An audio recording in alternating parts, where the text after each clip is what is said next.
by Mr. Anderson.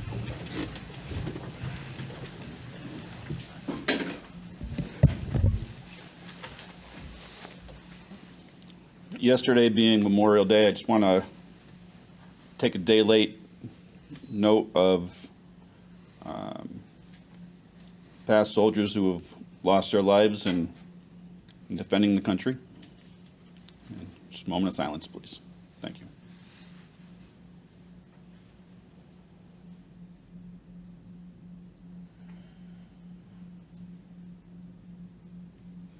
And a pledge. I pledge allegiance to the flag of the United States of America and to the republic for which it stands, one nation under God, indivisible, with liberty and justice for all. Mr. Anderson, thank you for that moment of silence. I know our town festivities were interrupted, but I do know that we had students participate at the high school ceremony, so thank you for that. Fire evacuation. In the unlikely event of an emergency, please exit through those back doors or through these side doors and down the steps. Can I have roll call, Ms. Lawler? Mr. Anderson, Affirmative. Ms. Proculio, Here. Mrs. Cushman, Here. Mrs. Gerard, Here. Mr. Gauss, Here. Mrs. Kiner, Here. Mr. Kober, Yes. Mrs. McGuire Bruce, Here. Board Chair Pickett. Here. All right, on to item 4. So tonight, I'm going to ask in a moment to officially call up some guests, but I'm going to have some opening comments, and then we're going to call up some folks and recognize you all. So tonight, we want to recognize and thank the incredible community members who stepped up to support our athletic programs. Through their fundraising efforts, generosity, and partnership, we were able to ensure that opportunities in athletics remained available to our students. Thank you for standing with our students and our schools. As a mom, I'm missing my kiddo's Little League playoff game tonight, so I understand the real importance and value of youth athletics. My son loves to play sports, but what he loves most is teamwork, being coached, building relationships, and learning how to be part of a community member. So thank you for the work that you did. Thank you for supporting our schools. And Mr. Macchio, if you could invite our guests formally up, and the board, I'm going to ask you to join me around the front, and we're going to present our guests with some gifts. Absolutely.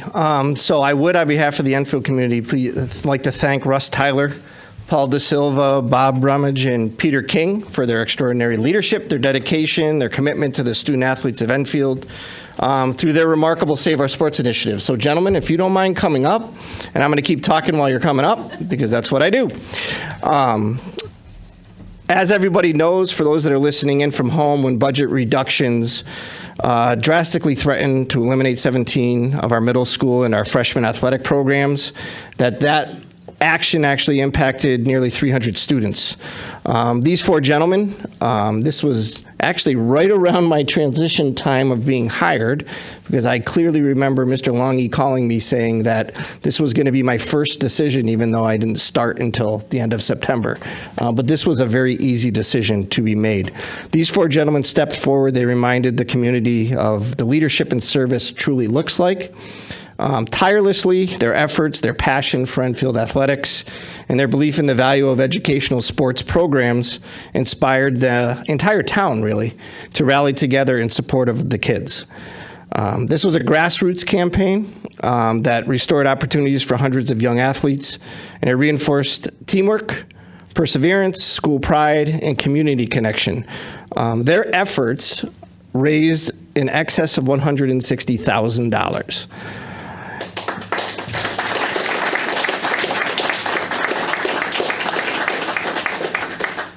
As you are aware, that fundraising effort has been placed forward into the Board of Education budget over a 3-year process so that we can ensure that we slowly, incrementally, fully fund the middle school and the freshman sports program moving forward.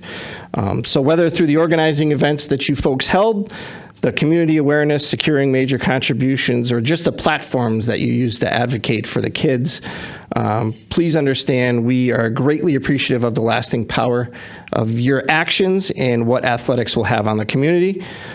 We will continue to have those opportunities, I promise you that, in terms of the freshman and the middle school programs. So I thank you on behalf of the board, and the board obviously thanks you for your unwavering support of Enfield Athletics and for making that lasting difference in so many kids and families' lives. So again, thank you very much, gentlemen. So, gentlemen, what I'm going to ask of you, I think I'm on. What I'm going to ask of you is we do have a little gift. If there's anything that you would like to share, just as valued community members, and then we're all going to come and join you here for a picture. So, just setting up the stage here. I'm going to start with you, so that way she's over here passing out gifts. Oh. Please introduce yourselves and share. Yeah, my name is Peter King. I graduated from Enfield High in 1975. And one of the great things about these guys here is that I had not been on, when they called me, I had not been on an Enfield High School team for 49 years. And so I thought to myself, I had just retired from my job, and I thought to myself, well, let's see. I could either think of some excuse about why I can't do this because I don't live in Enfield anymore, or, I could do this. And these guys basically did such an incredible job paving the way and figuring out how to keep these sports alive. And I think sometimes when we are in the business of living our lives, we forget what it was like for us to be high school students.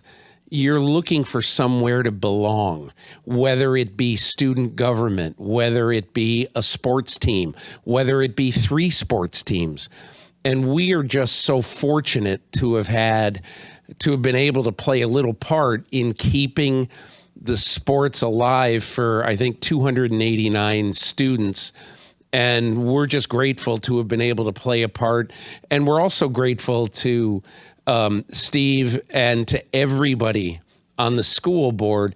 My first point of contact was Andrew Longy, but Steve then figured out a way to not just burn this all in 1 year, but to make it last for 3 years, and just to make sure that this just doesn't die, that Enfield will have these sports for all these kids of future generations.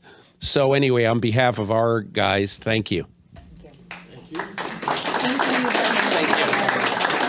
Okay, you're welcome. Thank you. Yes, good evening, everyone. My name is Russ Tyler, and you should know that each of the 4 of us have an extremely deep and extremely meaningful relationship with Enfield High School and Enfield High School athletics. I'm talking about decades and decades. Peter's mom and dad. Bob, your mom and dad. Right, and we all. I have my son-in-law right now is a vice principal at Enfield High School. I have 2 kids there, so we have that connection, which is, as I said, deep and meaningful. We also, all 4 of us, understand the intrinsic value of athletics and what it does for you. So, thank you for letting us be involved. Thank you.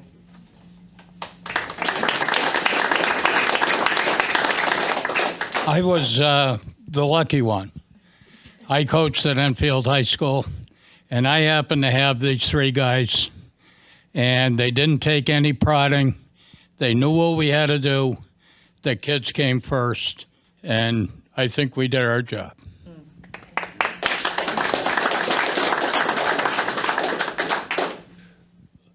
I've been part of the Hall of Fame committee, and I left for a few years, and Bob asked me to come back and be part of the committee, nominating committee.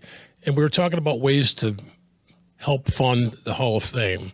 And we knew Peter. Peter had done it years ago when we first started, and had a tremendous showing of people to listen to Peter about his stories in the NFL. And we talked about Peter doing it again. And then all of a sudden, the thing happened with the students and teachers being let go. So we said, well, forget about the Hall of Fame. Let's do this and raise some money to get sports back in the school. So that's how it started.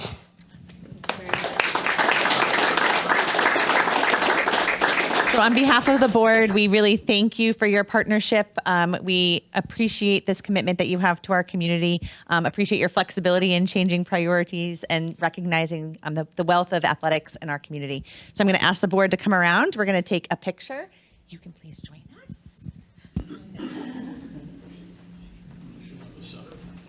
You guys in the middle. Go around here. We'll flank you. We're gonna get in close. Okay. Yeah, Bobby, you go in the front with me. We're short. You know, she might be like, we got it for you. Yeah. Do you got a window? See how good I can do at this. All right, my wife always does it like this. There's a lot of pies, actually. Yeah, you want to go? Higher? Yes. All right, I got it. Thank you. Thank you. Thank you. Thank you. Okay, you're welcome. So much. Thank you. Thank you. Thank you. Thanks. Thank you. Okay, appreciate it.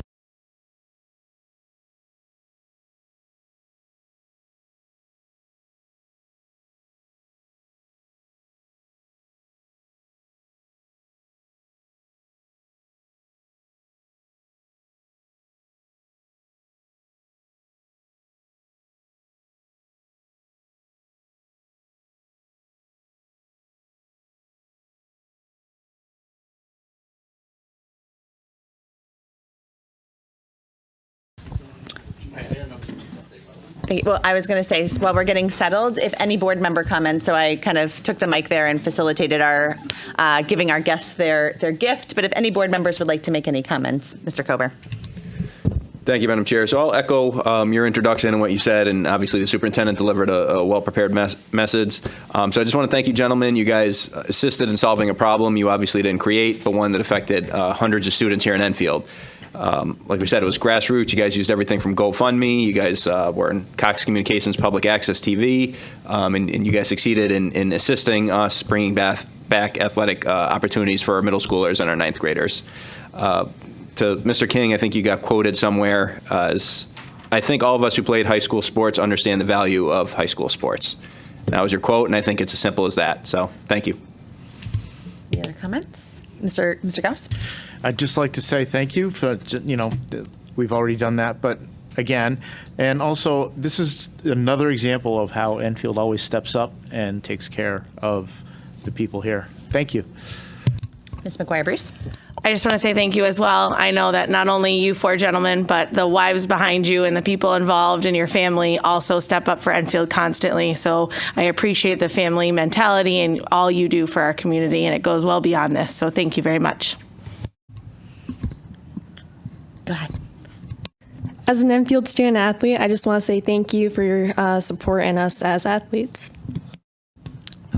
Thank you. All right. So now we will move on to the superintendent's report. Yep. Oh, sorry. Yeah, I have just, I don't want to cut off the student representative update, but we did have a second board guest that was supposed to be here this evening, and I just think it's a nice segue because it was against sports. So as you can see, Corey O'Connell is unable to be with us tonight.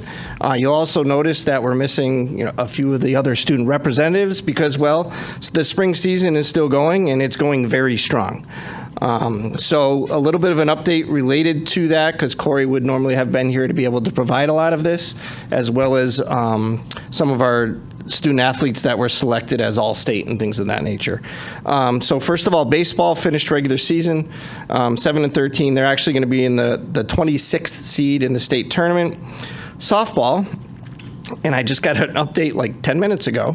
Softball finished the regular season in 18-2. They're the second seed in the CCC tournament. I can let you know that they just finished their first game. They won. They will host Bristol Central tomorrow in the CCC finals at 4 p.m. And then after that, they will be considered the 3 seed in the state tournament. So again, we're still going. Boys lacrosse. Finished regular season 12-4. They're hosting Windsor right now. And that's in the CCC North Tournament semifinals. And when they move forward to the state tournament, they'll be the 11th overall seed. Girls lacrosse finished the season at 11-4-1. They are actually traveling to Lewis Mills today as the number 3 seed in the Triple C tournament. And they're going to be the 16th seed in the state tournament. We're the underdogs in this, but we can do it. We are facing Darien in the state tournament. Darien is currently the number 1 team in the country for girls lacrosse. But upsets happen. That's why you play the game. Outdoor track currently competing at the Triple C Championships today. They're going to move on to the Class LL and Open tournaments in the coming weeks. Boys tennis currently 8-7. They have one match remaining versus Windsor. That's on Wednesday, and the team's going to be the 15th seed in the state tournament. Girls tennis, 4-12, one match remaining versus Windsor again. They unfortunately did not qualify for the state tournament. They have greatly improved, was noted after getting one victory last season, so we're going in the right direction in terms of girls tennis. And boys volleyball finished the regular season at 11-6. They're playing today against Farmington in the Triple C tournament quarterfinals. They will be the 6th seed, and they will host at a to-be-determined date in the state tournament. And last, but certainly not least, my current favorite sport, if you will, golf. It's no shock there, right? They are moving on to the state tournament. They will be ranked 11th. And how about this? We have the Connecticut two-man champions coming out of Enfield High School. So Cooper Love and CJ Nucio won the championship last week. They shot a 65, a -5, and they cemented the win in an exciting fashion because they actually birdied the last 3 holes to come back and win. So congratulations to them. So as I said, there is a ton going on, and a lot of that doesn't happen without the help of the middle school and the freshman sports starting it off. That I will now turn over to Avery for the student rep report. Okay, hi everyone. I hope you all had a good Memorial Day weekend. There's so much going on right now, so I'm just gonna say a lot. So, to start off with, we had our culture fair at EHS earlier today, where some students were able to give presentations and really show off their cultures. I actually saw some students wearing quince gowns and just talking about Latin American culture. So there were just some really cool demonstrations happening. We also have the psych fair this Thursday, so there will be AP psychology students giving some presentations about very cool topics. Senior voting registration is also on Thursday, and it'll be in the library for students who want to register to vote. Seniors had their prom this past Friday, and I heard it was absolutely amazing. Everyone had a lot of fun. The food was great. And they also have their senior picnic and class night on this Friday. There's a next level ceremony for senior student athletes who are going on to play a sport in college on Wednesday, June 3rd, which is also the same day as our awards and scholarships night. Students who are going to that will have already received an email at this point. And also on June 3rd, there's a lavender graduation for our Gay Straight Alliance, which will honor the senior GSA members. And the Gay Straight Alliance also went to JFK last week to have a meeting with their JFK club about inclusivity.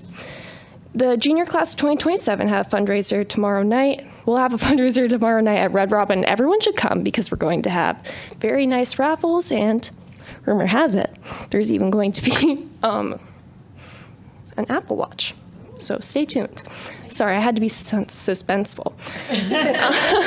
Mr. Macchio already went over all of the amazing athletics that were happening. So huge congrats to all of our student athletes with their amazing seasons. And there was an email sent out to students and parents about iPad collection, which will be happening after final exams for high schoolers. And to finish it all off, us representatives and Principal Clark have been working on a pilot panel discussion over the past few months for students. I'm sorry, there's so much to say. For students to learn about topics relating to post-secondary life, like college applications and trade school, from graduating seniors. We're going to be having a pilot discussion on Monday with a handful of classes, and we hope to push it out to more people next school year.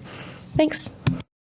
So I'm just going to say that is so cool and so exciting. Thank you so much for being here. I know it is a very busy season for students at the end of school year, so thank you for being here, and thank you for sharing that update. So many important things that you referenced that our community is doing, and I can't wait to hear more about that partnership work around this pilot and kind of how that grows. I think that aligns very well to some of our district improvement plan goals and ensuring that we are providing opportunities for students, and I know we're all interested in college and career access, so thank you for that work. have a Do you have more updates? I do. A few more updates. And nothing against Avery, but she is incredibly selling herself short on this. Because I was going to save it for my last update, but I'm just going to flow right into it for this one. And I want to let the Board of Education know that I was invited today by Principal Clark, as well as any Board of Education member who wishes to go watch and sort of see how this pilot program goes. No additional pressure in any means, Avery. But the staff all received an email basically letting them know that the Board of Education student reps, Olivia Nucio, Jennifer Vasquez Ramos, Chase Menard, and Avery LaLoupe will be hosting a panel discussion on the 1st for the graduating seniors, be able to discuss post-secondary plans with attendees.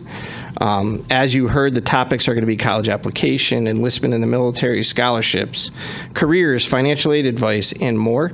And they're hopeful that the underclassmen and juniors are going to be more knowledgeable background with this for their futures. With that in mind, they did push out to all of the teachers with a Class 4B to consider bringing their students down to the auditorium so that they can take part in the event. I just think it's an absolute testament to, we've really seen these student reps take it to a whole nother level this year, and this is just another example. So it's an outstanding job by the other three as well as you, Avery, so don't ever sell yourself short. The other reminders, and I can't believe she didn't bring this up, but there's a little thing called graduation coming up on June 11th. I know you're not graduating, so you're not worried about it. Graduation reminder, June 11th, 7 p.m. on the turf. The last 2 days of school, the 15th and the 16th, just a reminder for everybody, they are early release days, so they are half days. Please make sure, keep track of the differences in times this year as compared to years in the past. I also have a invite here for the Board of Education related to the awards and scholarship night. It's going to be held on Wednesday, June 3rd, 6:30 p.m. in the high school auditorium. So any of the Board of Education members that are able to attend, you are welcome to do so. And my last update is just for anybody who's been listening in to the variety of different topics over the course of the year. You know, one of the debates or conversations has been about access to committee meetings for the Board of Education. I can proudly say we have worked with our safety director so that Alcorn will be unlocked, much like Town Hall was unlocked this evening. So any of our committee meetings, the building will be unlocked a half an hour before the start time for the committee meeting through the duration of the committee meeting. So Mr. Crabtree, our security director, has reprogrammed it for us so that any public who wishes to come and have access will be able to get in without a problem. And that will be all for me this evening. Thank you, Mr. Macchio. I see Mr. Kober. I'll let you chime in one moment. One, I just want to echo your appreciation of our student reps. Every year that I serve up here, I have seen our reps step up and have a little bit more of a voice. And this school year, we've seen surveys that they've done, things that they've piloted even before this, bravely participating in board discussions, and consistent innovation and deepening of their role and the impact that they have on students. So I just want to acknowledge that, and I probably will say this a few more times before we wrap up over the next couple meetings. The other thing that I want to share is thank you for that update regarding subcommittees. We also will be putting out some communication around kind of how to access the rooms, where the meetings are, and all of that kind of information. Mr. Kober. Thank you, Madam Chair. I do appreciate the update on the subcommittee access. I did have a question to the chair, to the superintendent. I know this wasn't in your EPS update, but it was in your Friday update. You had stated that JFK and EHS have been selected to participate in a school-based diversion initiative for the next school year. I didn't know if you could just briefly give us an overview of what that is and what that means. Sure. We can. I'm going to turn it over to Mr. Longy because he's been working with both of the schools related to that. So this is an organization that's works Sorry, through this. Can I just chime in real quickly? Because I'm also wondering, and I'm going to make an assumption of connection to next board presentation as well. So maybe there will be some additional information that could be shared in that format as well. But go ahead, Mr. Longy. Possibly, yeah. I think we're still learning about it as well. So they partner with the state. It's a 2-year grant cycle where you're in with a cohort with several other districts. It was a grant application. They came to us seeing if we would like to do the grant. We do get money, about $30,000 per school, which helps initiatives with positive school climate. They offer free professional development as well as training of our staff. And so it's a 2-year program for that. So a lot of the initiatives that you will see next meeting, it reinforces that work. So it works with teachers, professional development to teachers about reduction of suspensions, a lot about reduction of in-school arrests and trauma, what students are dealing with, how to de-escalate, and there's a restorative practice piece as well. So it's everything we've been working on that is grant funded. Awesome. Thank you, Mr. Longi, and I appreciate it. And obviously, I know I didn't want to get in the full presentation. I just kind of wanted to hear a little more about what it was. So, no, that's perfect, and I'm glad they're hearing, too, that there's the financial side to kind of assist the district get through that. So that's great news. Thank you. Thank you, Mr. Kober. All right, moving on to public comment. Good evening. Thanks for joining us. A couple of reminders before we begin. It's just my usual guest, so she knows my spiel. Each speaker is going to have 4 minutes. Please share your name and relationship to the district. It's a time for your comments. It's not a conversation or a Q&A with the board.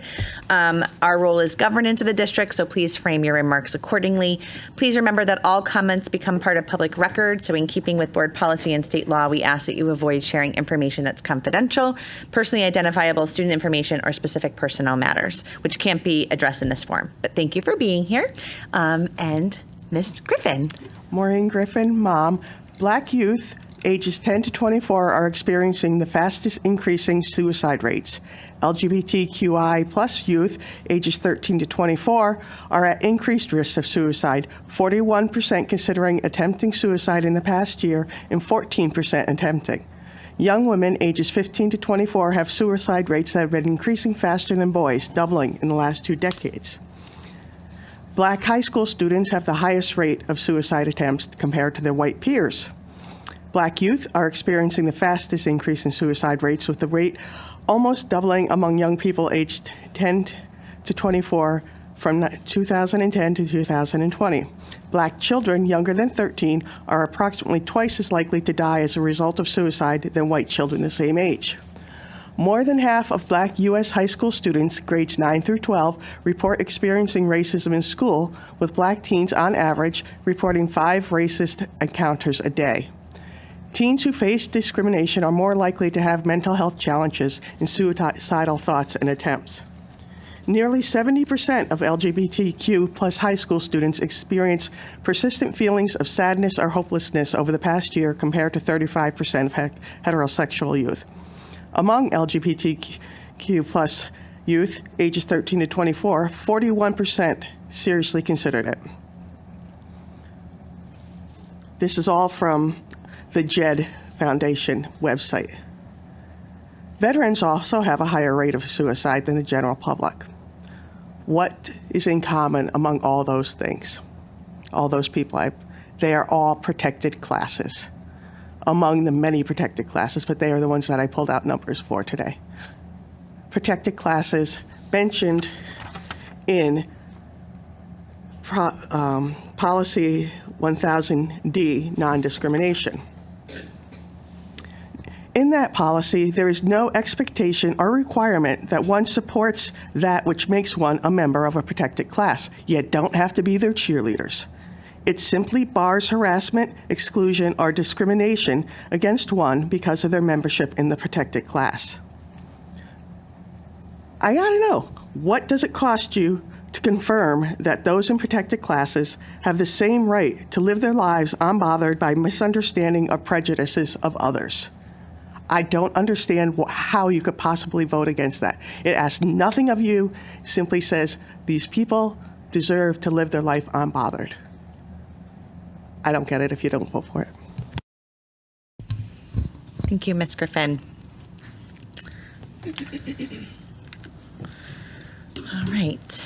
Now we will move on to unfinished business, which we are starting with our discussion and possible action regarding policies 1000A through F. This is a second reading.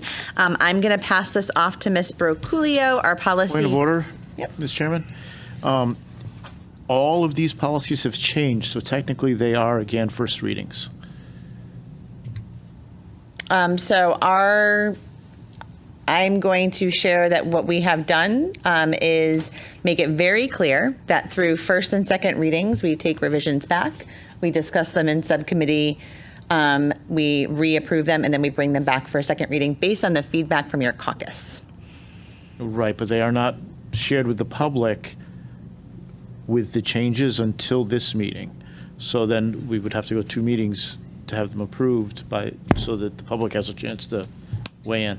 Yep, so they are informed like they are when we have first readings in our publicly posted agenda packets on Friday before our meetings. And I would just share that if we are, and I'm just going to openly say this as a comment, that if we do not do revisions between first and second, then it becomes just a procedural piece to have a first and second reading. We've had multiple discussions in policy subcommittee about the purpose of a first and second reading and maximizing our time and effort in policy subcommittee. So if we stall and continue just to do first readings, we will take a very long time to pass policies. Well, good policies can take time. I agree, but what we have done is taken the time to gather your feedback and ensure in policy subcommittee those discussions are happening and there's discussion across both sides of the board and your input is being used to make revisions to the policy. It's coming before the full board, it's been presented to the public, and we'll be doing a second reading.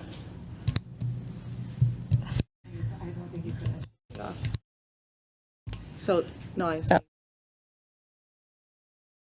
Sorry, thank you. So we will be moving forward with the second reading of policies 1000A through F. I just want to echo Board Chair Pickett's sentiment. A prime example of this is we tabled policy 5112 due to feedback from your caucus so that we could discuss it further in subcommittee and then bring it back before you based on your feedback. Given the significance of these policy areas and the questions that have surfaced throughout the process, I really hope tonight's discussion provides greater clarity for both the board and the public as we work toward informed and transparent decision-making. I'd like to remind you that as we consider and vote on each policy, to please share your opinions and reservations so that we can implement that feedback. Policy 1000A regarding automatic external defibrillators comes before the board tonight for second reading and possible action. This policy received unanimous support during the first reading with a 9-0 vote, and I appreciate the board's consensus on the importance of maintaining clear policies related to student and staff safety.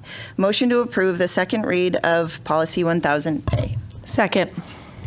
Motion made by Ms. Berculio, seconded by Ms. McGuire-Bruce. Discussion. I will kick off this discussion by sharing, I know one of the questions was answered, I believe, in our Friday update regarding training and purchasing of equipment. So I think that was a really important piece that was brought up at our first reading. There was follow-up regarding that. So I just wanted to give that update publicly. And Mr. Macchio? And to my understanding, there was no changes to said policy from the previous version. Correct. It was just a clarification that was requested. Any other discussion? Roll call. Mr. Anderson? Yes. Ms. Broculio? Yes. Mrs. Cushman? Yes. Mrs. Gerard? Yes. Mr. Gauss? Yes. Mrs. Kiner? Yes. Mr. Kober? Yes. Mrs. McGuire-Bruce? Yes. Board Chair Pickett? Yes. Motion passes. Ms. Berculio? Policy 1000B regarding deadly weapons and firearms comes before the board tonight for the second reading and possible action. Following discussion at policy committee, language was drafted and shared that would permit off-duty state and local law enforcement personnel with jurisdiction in the town of Enfield to carry a concealed firearm on school property. To be clear, that would exclude, say, officers from other states or federal positions. It also has been brought before the state and could potentially result in statewide law in the future. Tonight's discussion provides an opportunity for the board to further review and clarify. Motion to approve the second read of Policy 1000B, Deadly Weapons and Firearms. Second. Moved by Ms. Berculio, seconded by Ms. McGuire-Bruce. Discussion. Mr. Kober. Thank you, Madam Chair. So I'll just echo, I know Mr. Gauss had a point of order that was overruled, but he did have a valid concern regarding first and second readings that generally, if changes have been made to a first reading, it would still be a first reading before it's a second reading. However, that aside, the changes that were made to this policy, I know as we talked about, were a result of feedback during our initial read, went back to committee, language was drafted, I believe it was in consultation with other stakeholders, including the administration and local law enforcement. I am, I guess, a little concerned that we did kind of cap it. I know, as I kind of mentioned, at the federal level, like the Law Enforcement Officer Safety Act, like there are other levels of just, off-duty federal agents or something that would still technically qualify. I know this is kind of aimed more at jurisdiction in Enfield.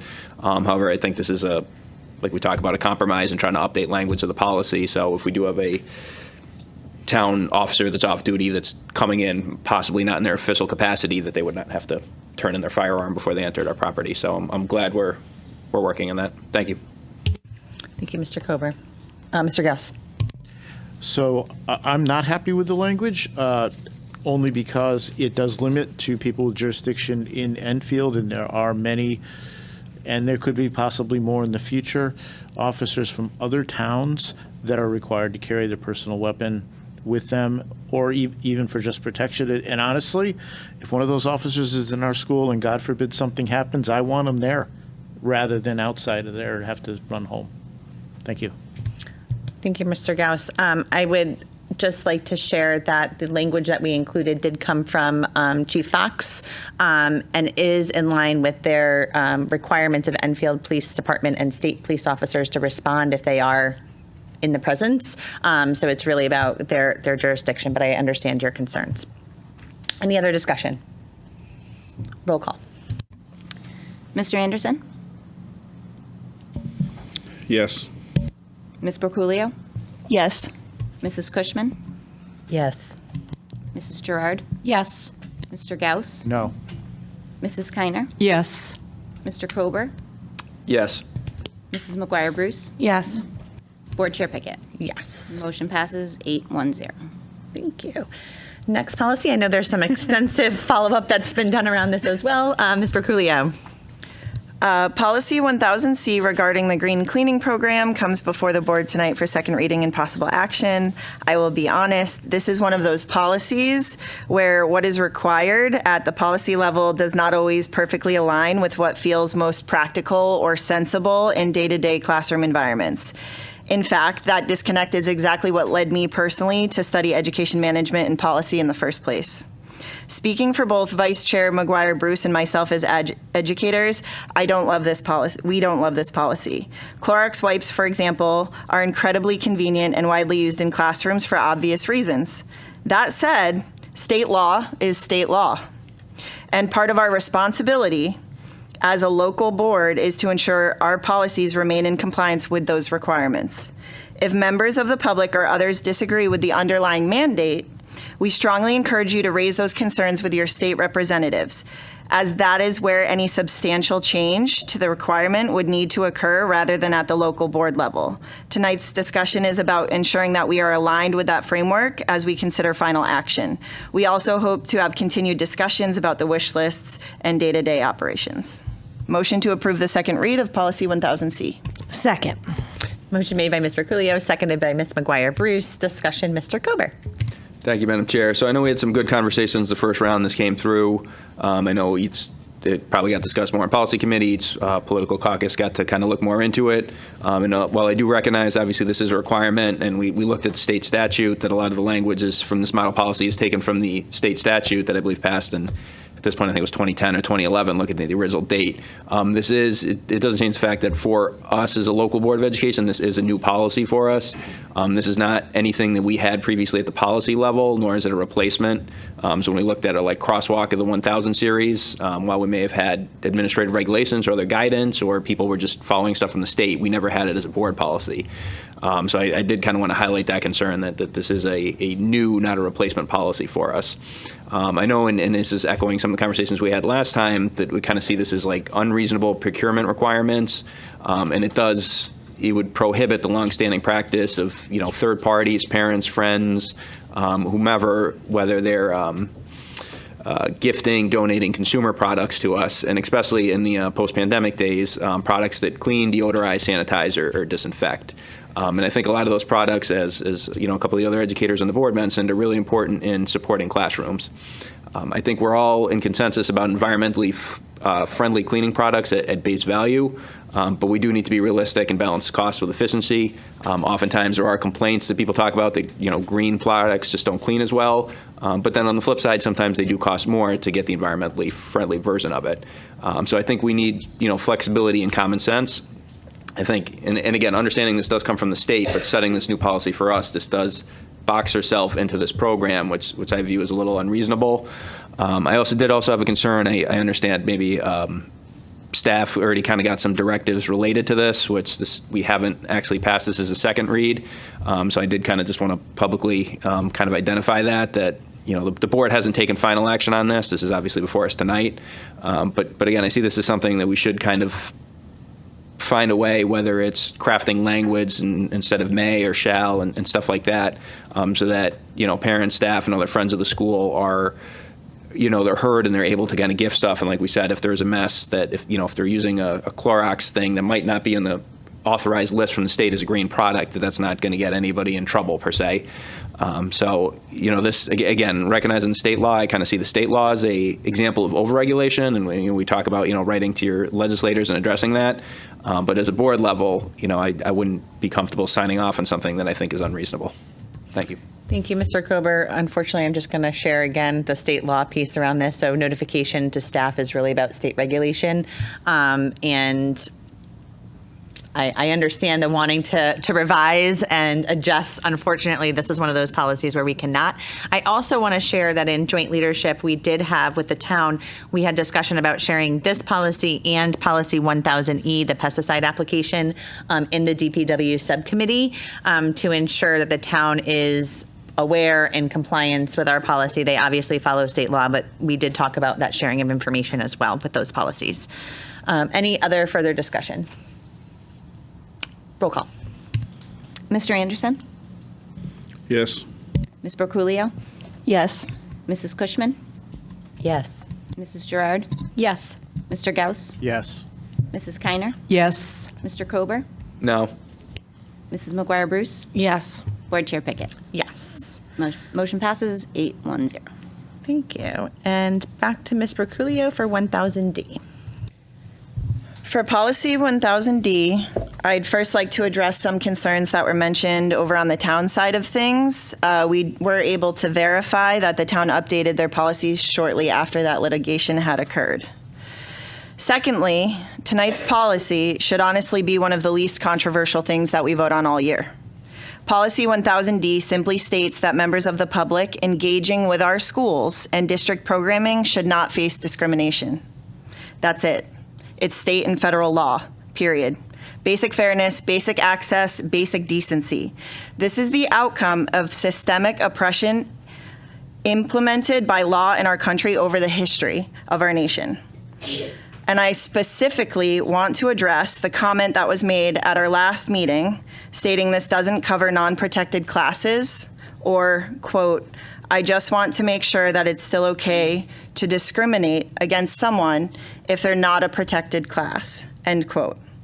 Respectfully, that's just not how civil rights protections work. Protected classes exist because historically, again, throughout the course of our history as a nation, certain groups of people were systematically denied housing, education, employment, safety. They were targeted by policy. They were segregated and denied equal treatment under the law. Not just because someone's individual feelings got hurt. So why are non-protected classes not listed? Because they aren't the ones the laws had to be written to protect from institutionalized discrimination in the first place. Women could not obtain a credit card in their own name without a husband or male cosigner until the passage of the Equal Credit Opportunity Act in 1974. Just to give you an idea of how recent this was, for context, my mom was 13 at the time of its passing. Schools were legally segregated. It was once legal to deny housing based on race or religion or disability.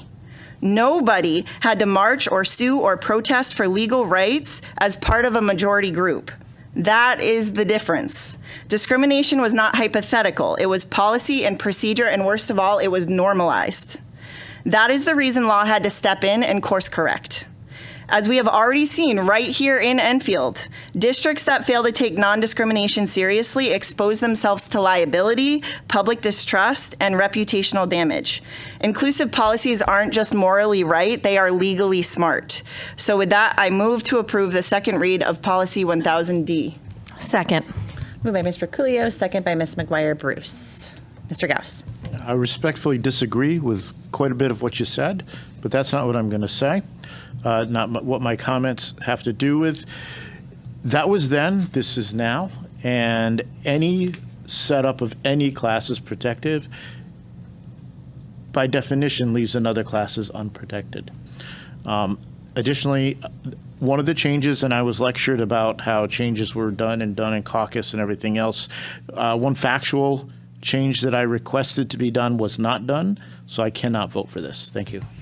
So I'm going to look at Mr. Macchio, the language that we've included here around the scouts. I will acknowledge your concern on that one. That was, that one should have happened. So we can make a amendment on the floor to ensure that that is accurately reflected. Yes, that was actually when we went back to the policy committee. That was one that was discussed. It just, for whatever reason, didn't make it into this copy. But it was brought forward to the policy committee. So I make It's changing the Boy Scouts and just calling it Scouts. Yeah. So I make an amendment on the floor to change Boy Scout to Scout in Policy 1000D. Second. So moved by Ms. McGuire Bruce, seconded by Mr. Gauss. Any discussion on the amendment? We take a hand vote. Thank you, parliamentarian Mr. Cover. We will take a hand vote on the motion to amend the language in this policy. All in favor? That looks like all 9 of us. Thank you. Thank you for bringing that up again, Mr. Gauss. I'm sorry that didn't make through the revision. Any other, Mr. Cover? Thank you, Madam Chair. So back to the main motion as amended, sticking with my comments. So I know obviously our broader goal is consolidation of policies, especially as we move to the Shipman model. I do, and I believe we talked about it there in the first reading, is that non-discrimination, the policy is a theme that comes up in several chapters, right? We're reviewing the 1,000 chapters currently. This chapter is termed community relations. We have non-discrimination in our personnel chapter, which is the 4,000 series, and then in our students chapter, the 5,000 series. One of my concerns with passing this policy is that we should kind of be doing those as together and addressing all the policies at the same time. I believe last meeting we talked about that this policy is designed to just kind of affect like third parties in the community because it's in the community relations. However, if you read the language of this policy, it says, quote, whether by students, board members, board employees, or third parties subject to control of the board. And then it goes on. It's an end quote there. So even though this policy might be located in the community relations chapter, it does affect all categories of board members, employees, and third parties, and so forth. So, again, in terms of kind of consistency and consolidation of them, I think it would be kind of appropriate just to look at them all at the same time, which is, what I believe we had done kind of in the first round last year when we had updated this.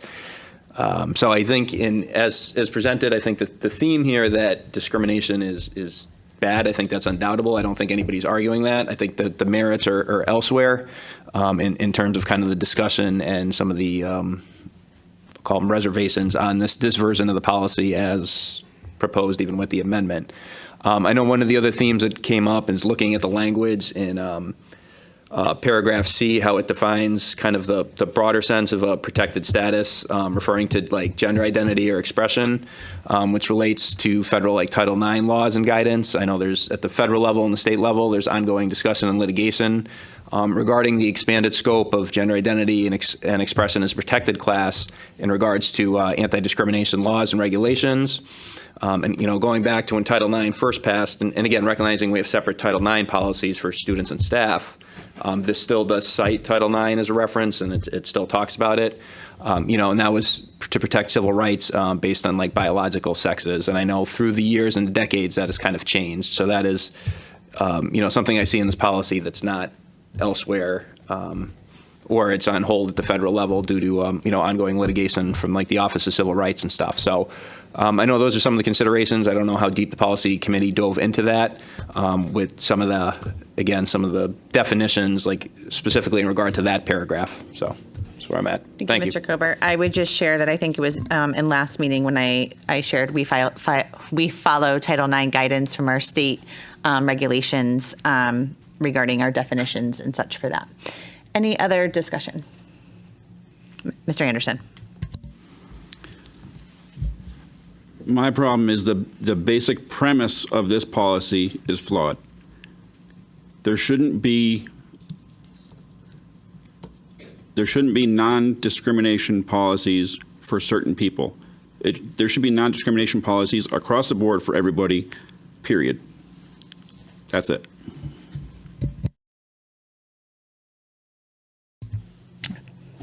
Thank you, Mr. Anderson. Are we all, Ms. Gerard?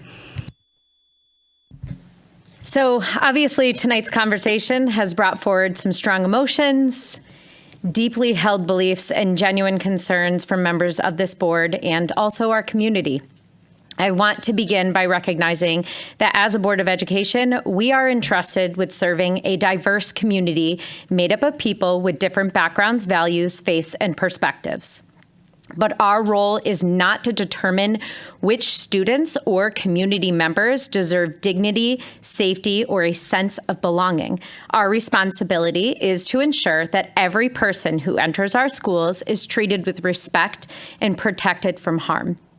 A non-discrimination policy is not about politics. It is not about asking anyone to abandon their personal beliefs, nor is it about forcing agreement on social issues.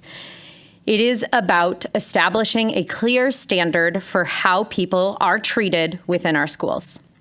Every student, staff member, and family should know they will not be bullied, excluded, harassed, or treated unfairly because of who they are.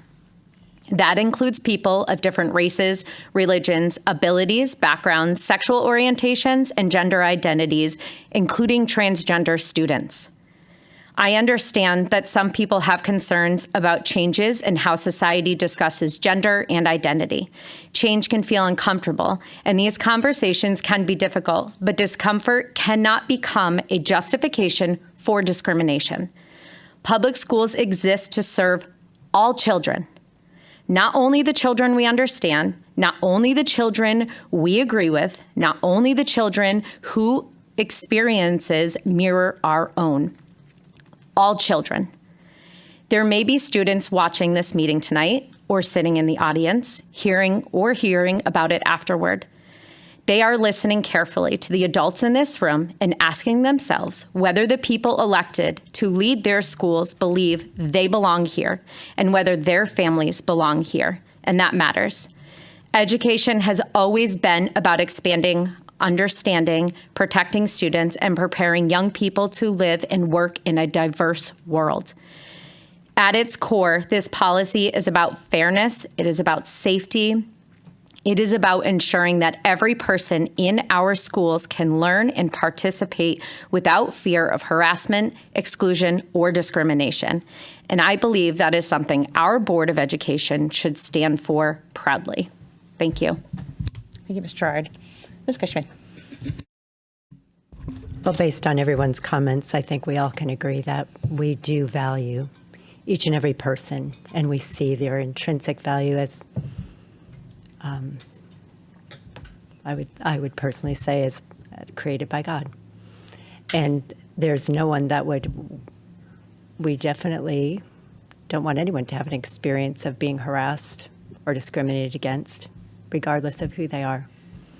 And yet this policy, the reason that I struggle to support it is because it does lay a foundation where it puts what I consider our female students at risk of harassment and harm by not protecting them in private spaces. So that's my reason for not supporting it. Thank you, Ms. Cushman. Mr. Gauss? I'd just like to make a comment on some of the other comments that were made.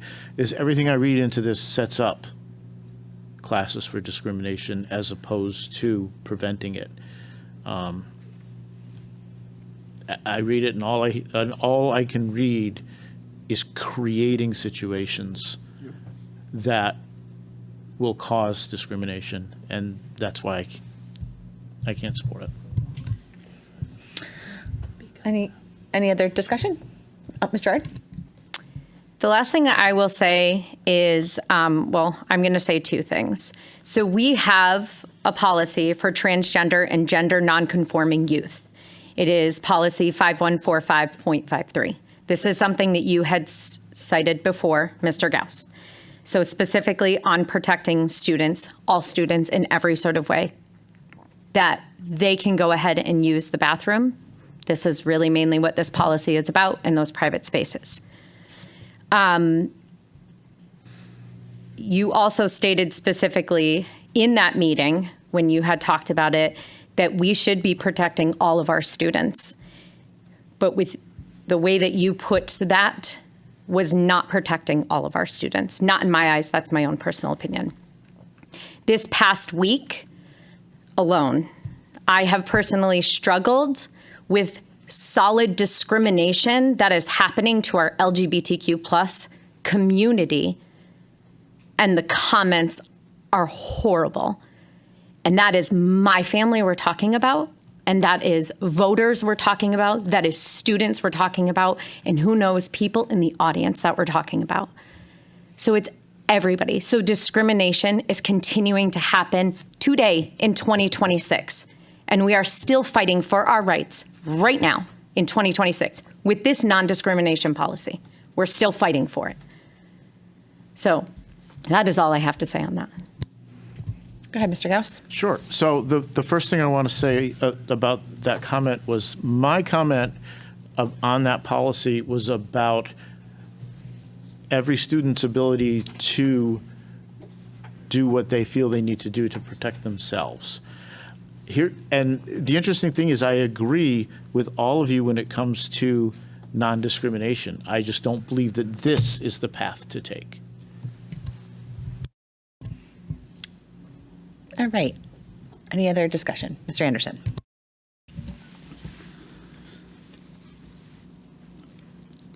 So it's not listed in here, but there's been a significant amount of discrimination based on people's political affiliations, personal health choices, and those are being overlooked.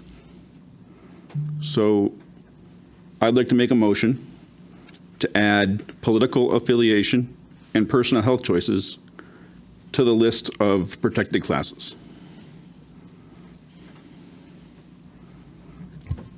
Motion has been made. I'll second it so we can continue discussion. Discussion. Go ahead, Ms. McGuire-Bruce.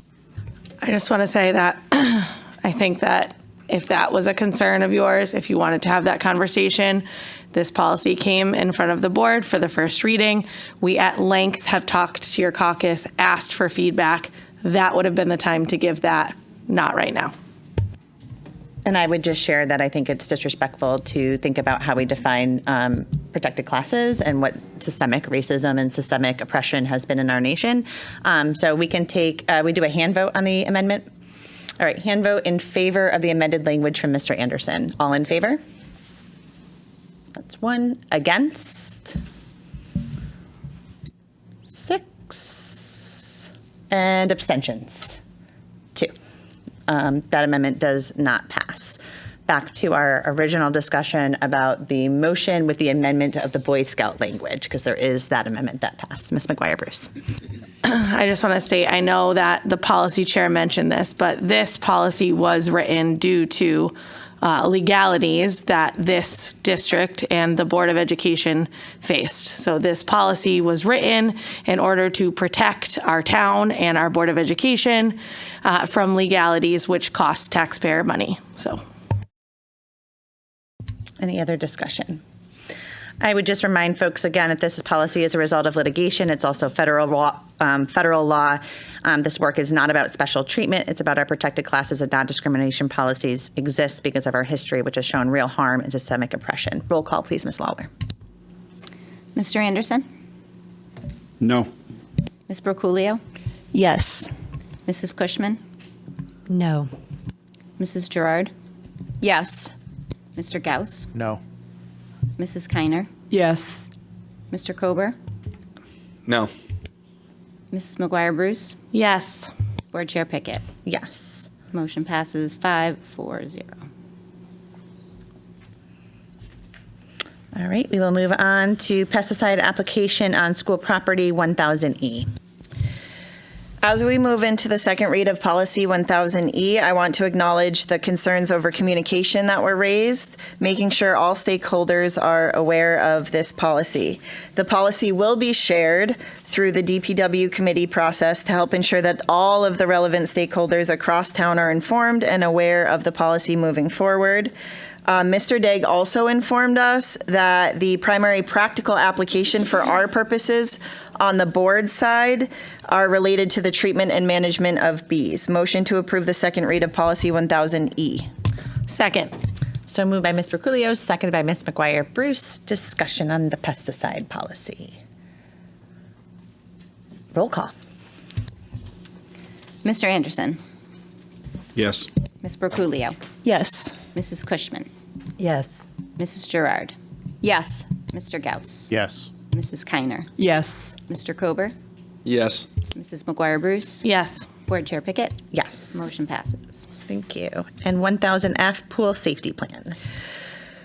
For this policy, Board Chair Pickett already named at the first read that we are required to have this policy whether or not a pool is in use. This was already voted favorably with a 9-0 vote, so I don't anticipate much discussion. Motion to approve the second read of Policy 1000F. Second. So moved by Ms. Berculio, seconded by Ms. Gerard. Discussion. Roll call, please, Ms. Lawler. Mr. Anderson, Yes. Ms. Broculio, Yes. Mrs. Cushman, Yes. Mrs. Gerard, Yes. Mr. Gauss, Yes. Mrs. Kiner, Yes. Mr. Kober, Yes. Mrs. McGuire Bruce, Yes. Board Chair Pickett. Yes. Motion passes. And then next, we had tabled repealing policy 5112. Ms. Berculio, if you could share kind of what has happened since our last meeting and bring whatever motion you have. So we tabled the repeal of Policy 5112 in order to gain further insight into where the information contained within the policy would remain accessible to community members. Since that discussion, we have clarified, and we've mentioned this part of it before, that the relevant special ed information will be more easily accessible to families and guardians through the district website, specifically under the Pupil Services link. All of the necessary forms that were involved in this policy will also be on our district website. And then I know the main reason we tabled it was around concerns of dropouts and readmittance. We did address that at our policy subcommittee meeting, and that is all found in the admin regulations connected to Policy 5113. So we also discussed how to make the regulations more kind of user-friendly as we continue this work, so we're aware of where there are overlaps in different policies so that we can be more concise. Motion to repeal Policy 5112. Second. Motion made by Ms. Berculio, seconded by Ms. Gerard. I would also share that I think some of this work around policy and admin regs is some of this revisioning we're doing of our policies and our website. I know there's been lots of discussion around what goes in policy, what goes in regs. So I appreciate the questions that were asked and ensuring that they do kind of live someplace else. Any other discussion? Mr. Kober. Thank you, Madam Chair. So I'm glad last meeting we continued this, obviously, for further review, per se, and then it went back to committee, and then we did get some answers and clarification. As also you just stated, I think there is some good conversation as what is board-level policy versus what is administrative regulation. I know, obviously, they're both important in their different aspects, but as board-level policies, that it's, would supersede administrative regulation, obviously require kind of like the legislative process, like people have observed tonight, versus administrative regulation is, strictly changed at the district level through our executive officer. And then, there is a requirement that we're notified of, new administrative regulation amendments and deletions. However, the publishing of that, is subordinate to the board. So I still see value in some of these things in policy. I know we did address the dropouts, the forms that would live on the website, obviously the age of entry into school that we talked about that kind of exists already in state law, of course, and then a lot of it that exists in 5111 as that policy was recently updated. I know I still have some reservations about, what we delegate to administrative regulations versus what we keep in policy, while at the same time being cognizant that we obviously streamline policy. I know there's still, and I kind of highlighted last time, and I know some of that exists in state law and in the admin regs, is kind of information related to the enrollment process, how we verify residency and age, and kind of like documentation required to that. I would still like to see that stuff in board level policy, not just exist again on the website or an admin reg per se. But again, I think this regulation is kind of a good example of kind of some continued conversations, some review, and some bipartisan work on where we find a home for certain things, as you kind of mentioned. Thank you. Roll call. Mr. Anderson? Yes. Ms. Berculio? Yes. Mrs. Cushman? Yes. Mrs. Gerard? Yes. Mr. Gauss? Yes. Mrs. Kiner? Yes. Mr. Kober? No. Mrs. McGuire Bruce? Yes. Board Chair Pickett? Yes. Motion passes 8-1-0. Thank you. All right, moving on to items 8, new business, our consent agenda. Included in our packet was the approval of our meeting minutes. Mr. Macchio had shared, we also received the save the date for awards and scholarship night. If you can make sure this goes into our minutes. Do I have a motion to approve the consent agenda? Motion to approve. Second. Moved by Ms. McGuire Bruce, seconded by Ms. Gerard. And we do a hand vote for our consent agenda. All in favor?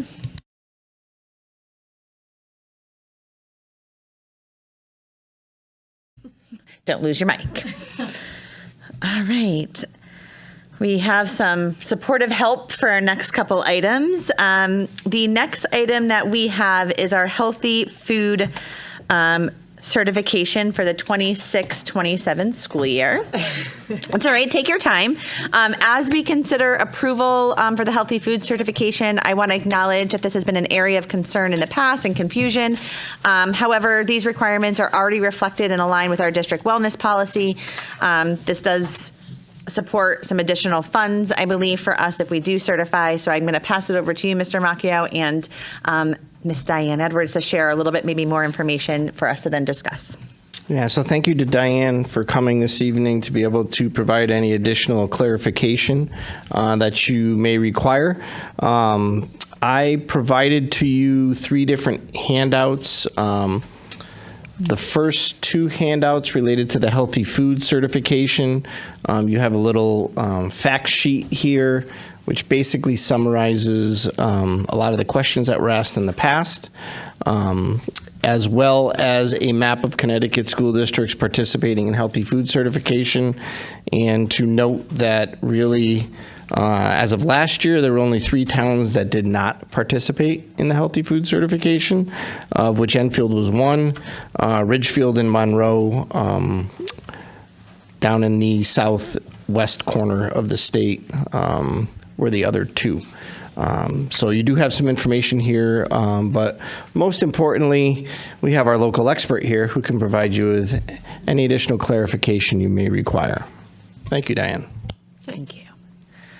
I have a little thing I can read, or do you just want to go into questions? Or why don't you share what you have prepared, and then we'll open it up for dialogue. It was included with your board packet. The state of Connecticut requires all districts to complete the certification statement certifying that all food and beverage items sold to students will meet or not meet the Connecticut nutrition standards and be eligible for additional funding of 10 cents per meal. This year, I am recommending we approve the healthy food certification statement regarding the sale of foods and beverages to students during the school day. So that would be vote 1. There's 2 parts to this. And then along with the exemption, and that would allow for the sale of foods and beverages to students after the school day. And that is vote 2. And that exempts after the school day so that anything can be sold to students. So I think that's the confusing part. Perfect. And that was, so I was going to clarify that. So that's really 2, depending on kind of our discussion, it could potentially be 2 votes. One is around if we say yes to the healthy food certification. If we say yes, then we do a second vote to exclude after school from the Connecticut healthy nutrition standards. Yep. You can sell anything. Yep. Okay. Perfect. And then we currently meet the Connecticut nutrition standards for food and beverages sold to students at school because we have a mandated school wellness policy which already covers that. So food sold to students after the school day will not be restricted as long as we take these exemptions, which I'm reiterating again. Therefore, there would be no significant changes to the sale of food or beverages during or after the school day if both votes are accepted as yes. Thank you. And I'm still here in case that. Perfect. I will open it up for discussion. Ms. McGuire Bruce.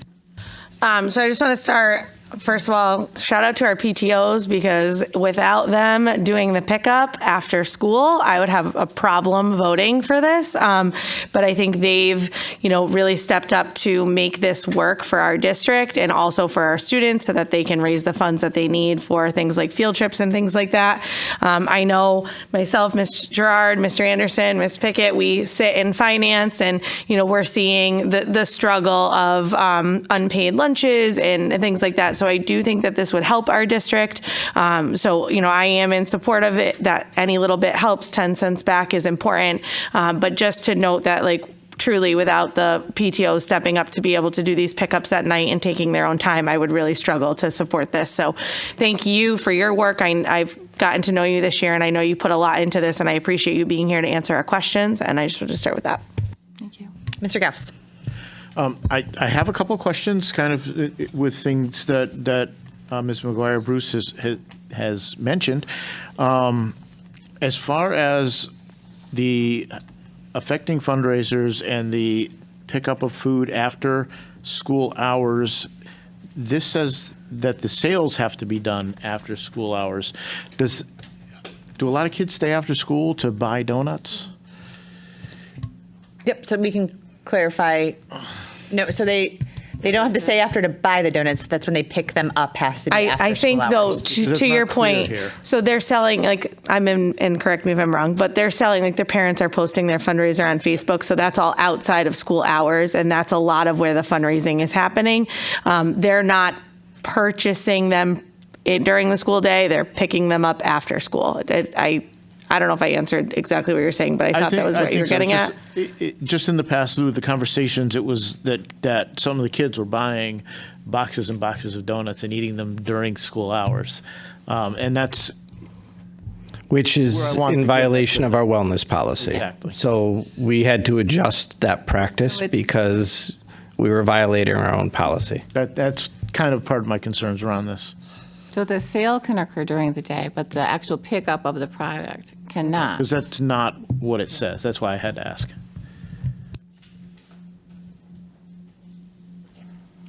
What are you referring to? That's not what it says. So I can look at it. Are you talking about?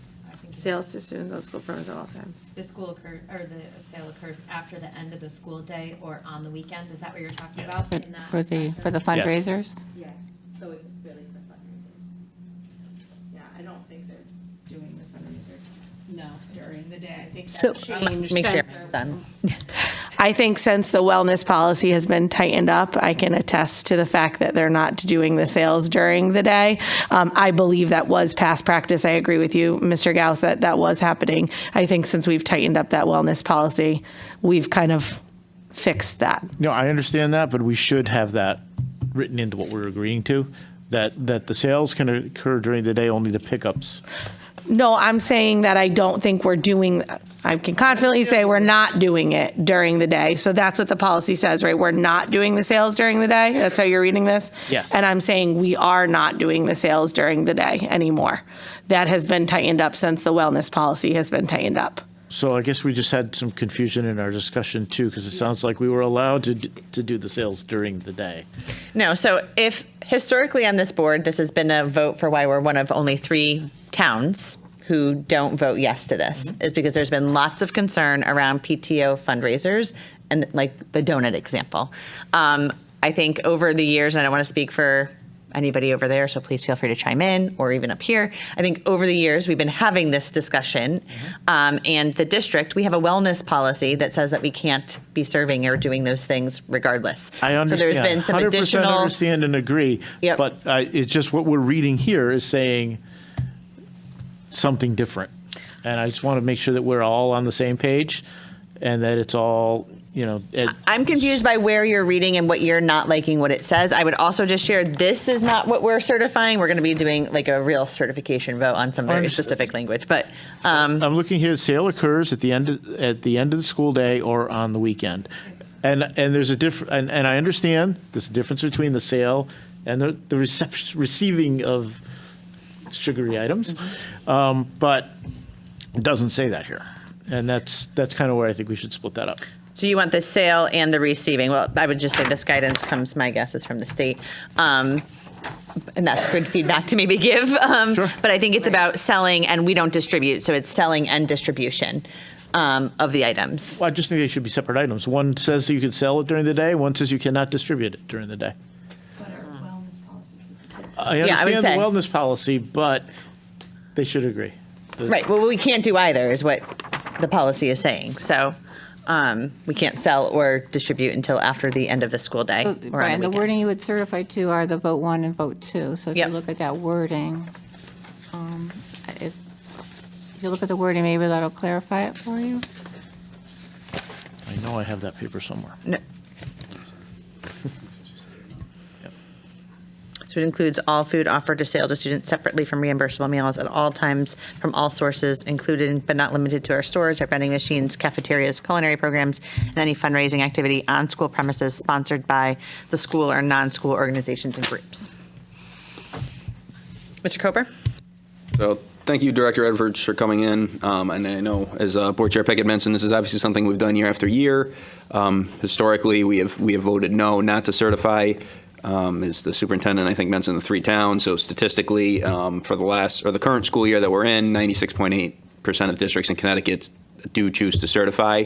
I know our 2 historical reservations has been, one is like the added administrative burden of compliance and certifying and that stuff. And then, of course, concerns regarding like PTO and external partners doing sales in school and stuff like that. So I know like the language in the Connecticut statute 10215F, like it is in the motion that's in front of us, and it is like, it just sounds very restrictive, obviously. Connecticut nutrition standards applies to all food sales in school premises at all times, including but not limited to school stores, vending machines, school cafeterias, and any fundraising activities.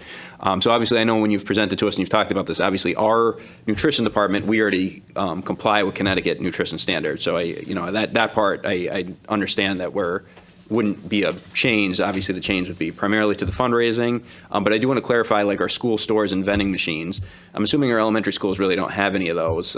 School store and vending machines, maybe at the middle and the high school. I mean, could you speak to those? Would this require us to change the inventory in there or anything like that? No, they've changed quite a while ago to not selling food in competition to our sales, and that's another rule that's not here. Yeah, But, and I understand yeah. that they can't sell like Right, while so- like the kitchen is open while you're serving. But Right, I'm right. saying like in general, like if there is the school store like in the high school and they got like chips, like do we have Oh, to they don't- change our chips or yeah, anything? They don't do that anymore. They don't, no. okay. No, it's been a while, and JFK as well. Okay, Both and of them. then maybe like 3 or 4 years or 5 years, yeah, even, yeah. Okay, and then we probably asked this before, but again, just to refresh my memory. So this is obviously directed towards students. So if we have like a staff-only break room, would this affect that vending machine or no? This is the sale of foods to students. Okay, so what we have Students for. can be given food that don't meet those nutrition. I was but going to they say, can't. and you just beat me to my next question, because I know in the state statute or in the site that I was looking, you talked about gifting, where like a student's not making a purchase. So could you, I guess, speak a little to that? Like if there's like a celebration and someone brings in cupcakes for all the Sure. students. So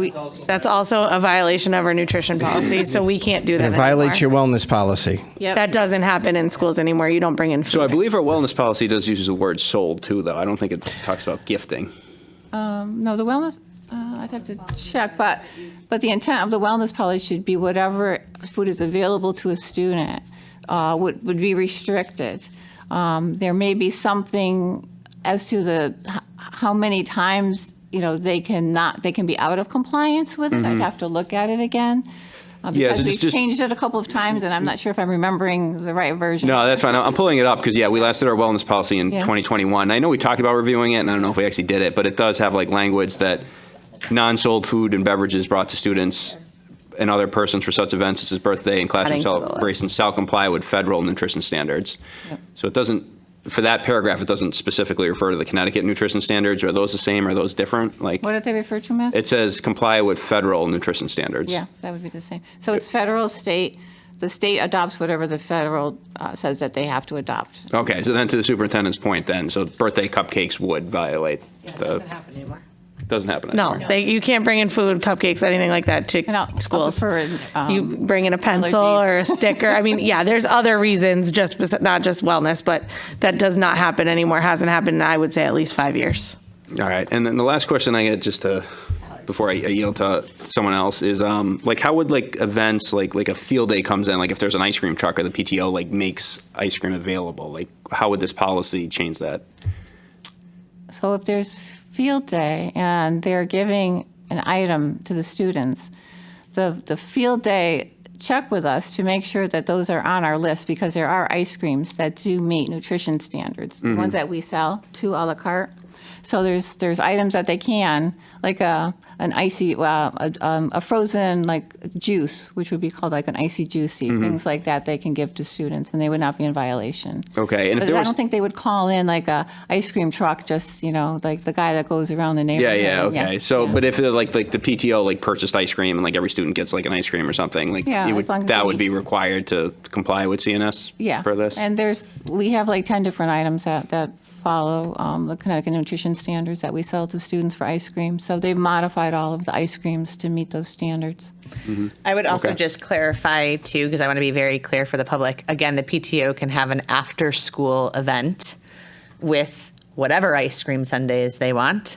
It does not need to be covered by our wellness policy or this policy.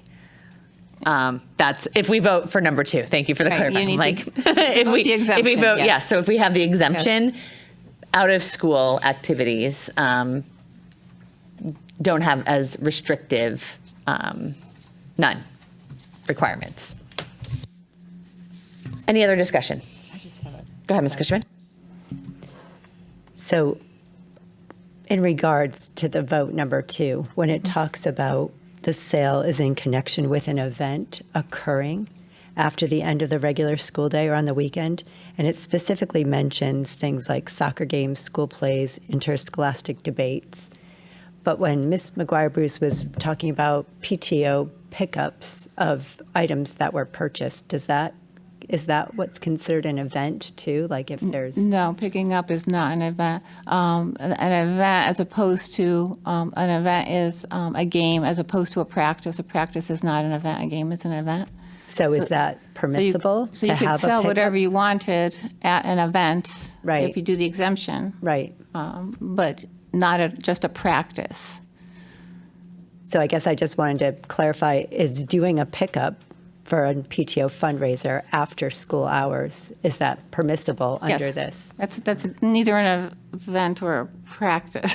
That's Okay. just. That's the not- requirement. It's not giving the item to the student, it's giving it to the parent. Okay. All right. That makes sense. Any other discussion? All right, so I'm going to ask Ms. McGuire-Bruce to make a motion here. I have not pre-read this, so bear with me. The Enfield Board of Education certifies that all food items offered for sale to students in the schools under its jurisdiction and not exempt from the Connecticut nutrition standards published by the Connecticut State Department of Education will comply with the Connecticut nutrition standards during the period of July 1, 2026 through June 30th, 2027.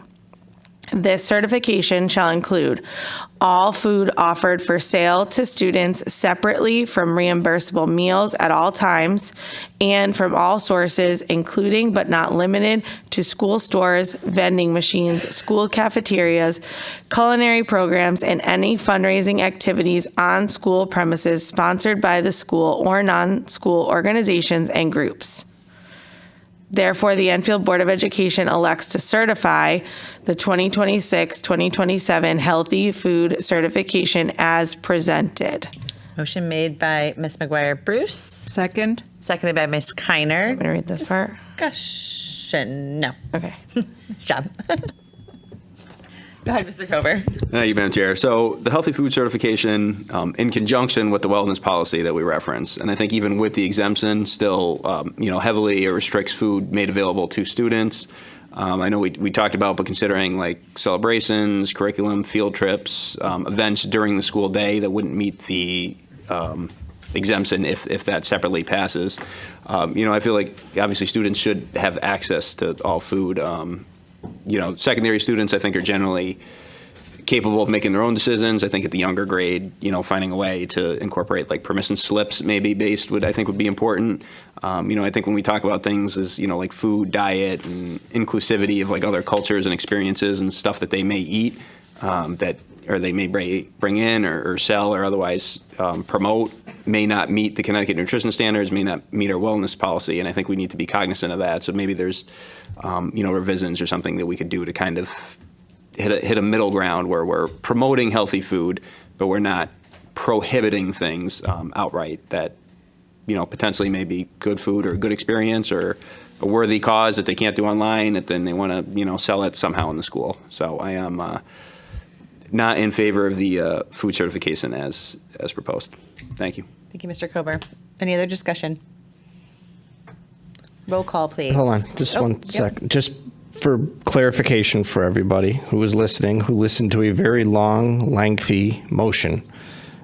It wasn't one that Mrs. McGuire Bruce came up with on her own.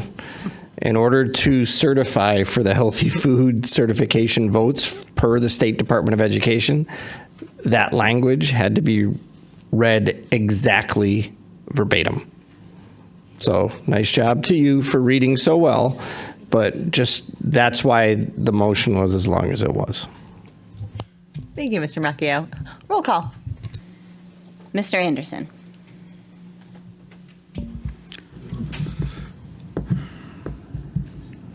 Yes.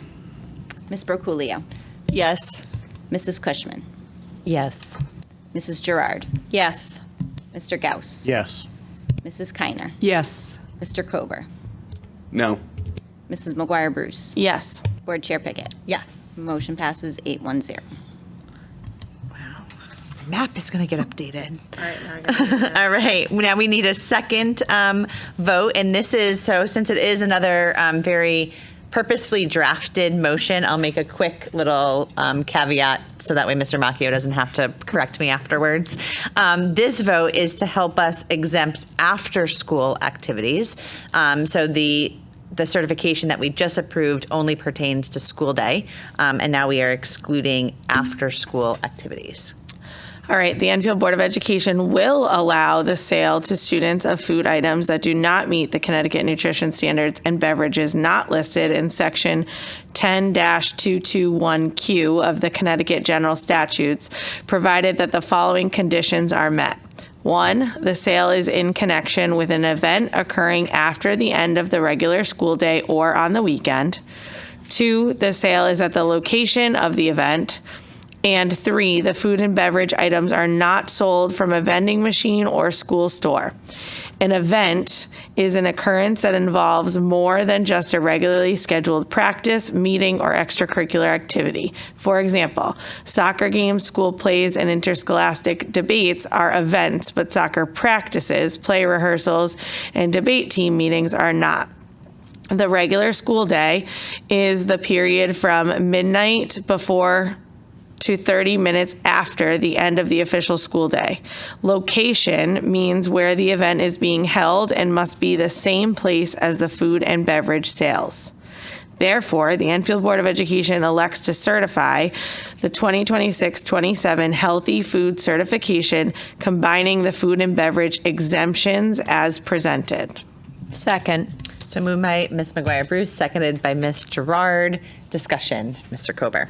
So while I didn't support the food certification, this exemption does give us some limited flexibility with fundraising events and third-party sales after the school day and weekends and stuff like that. So I am in favor of the exemption, given that the prior motion has passed. Thank you.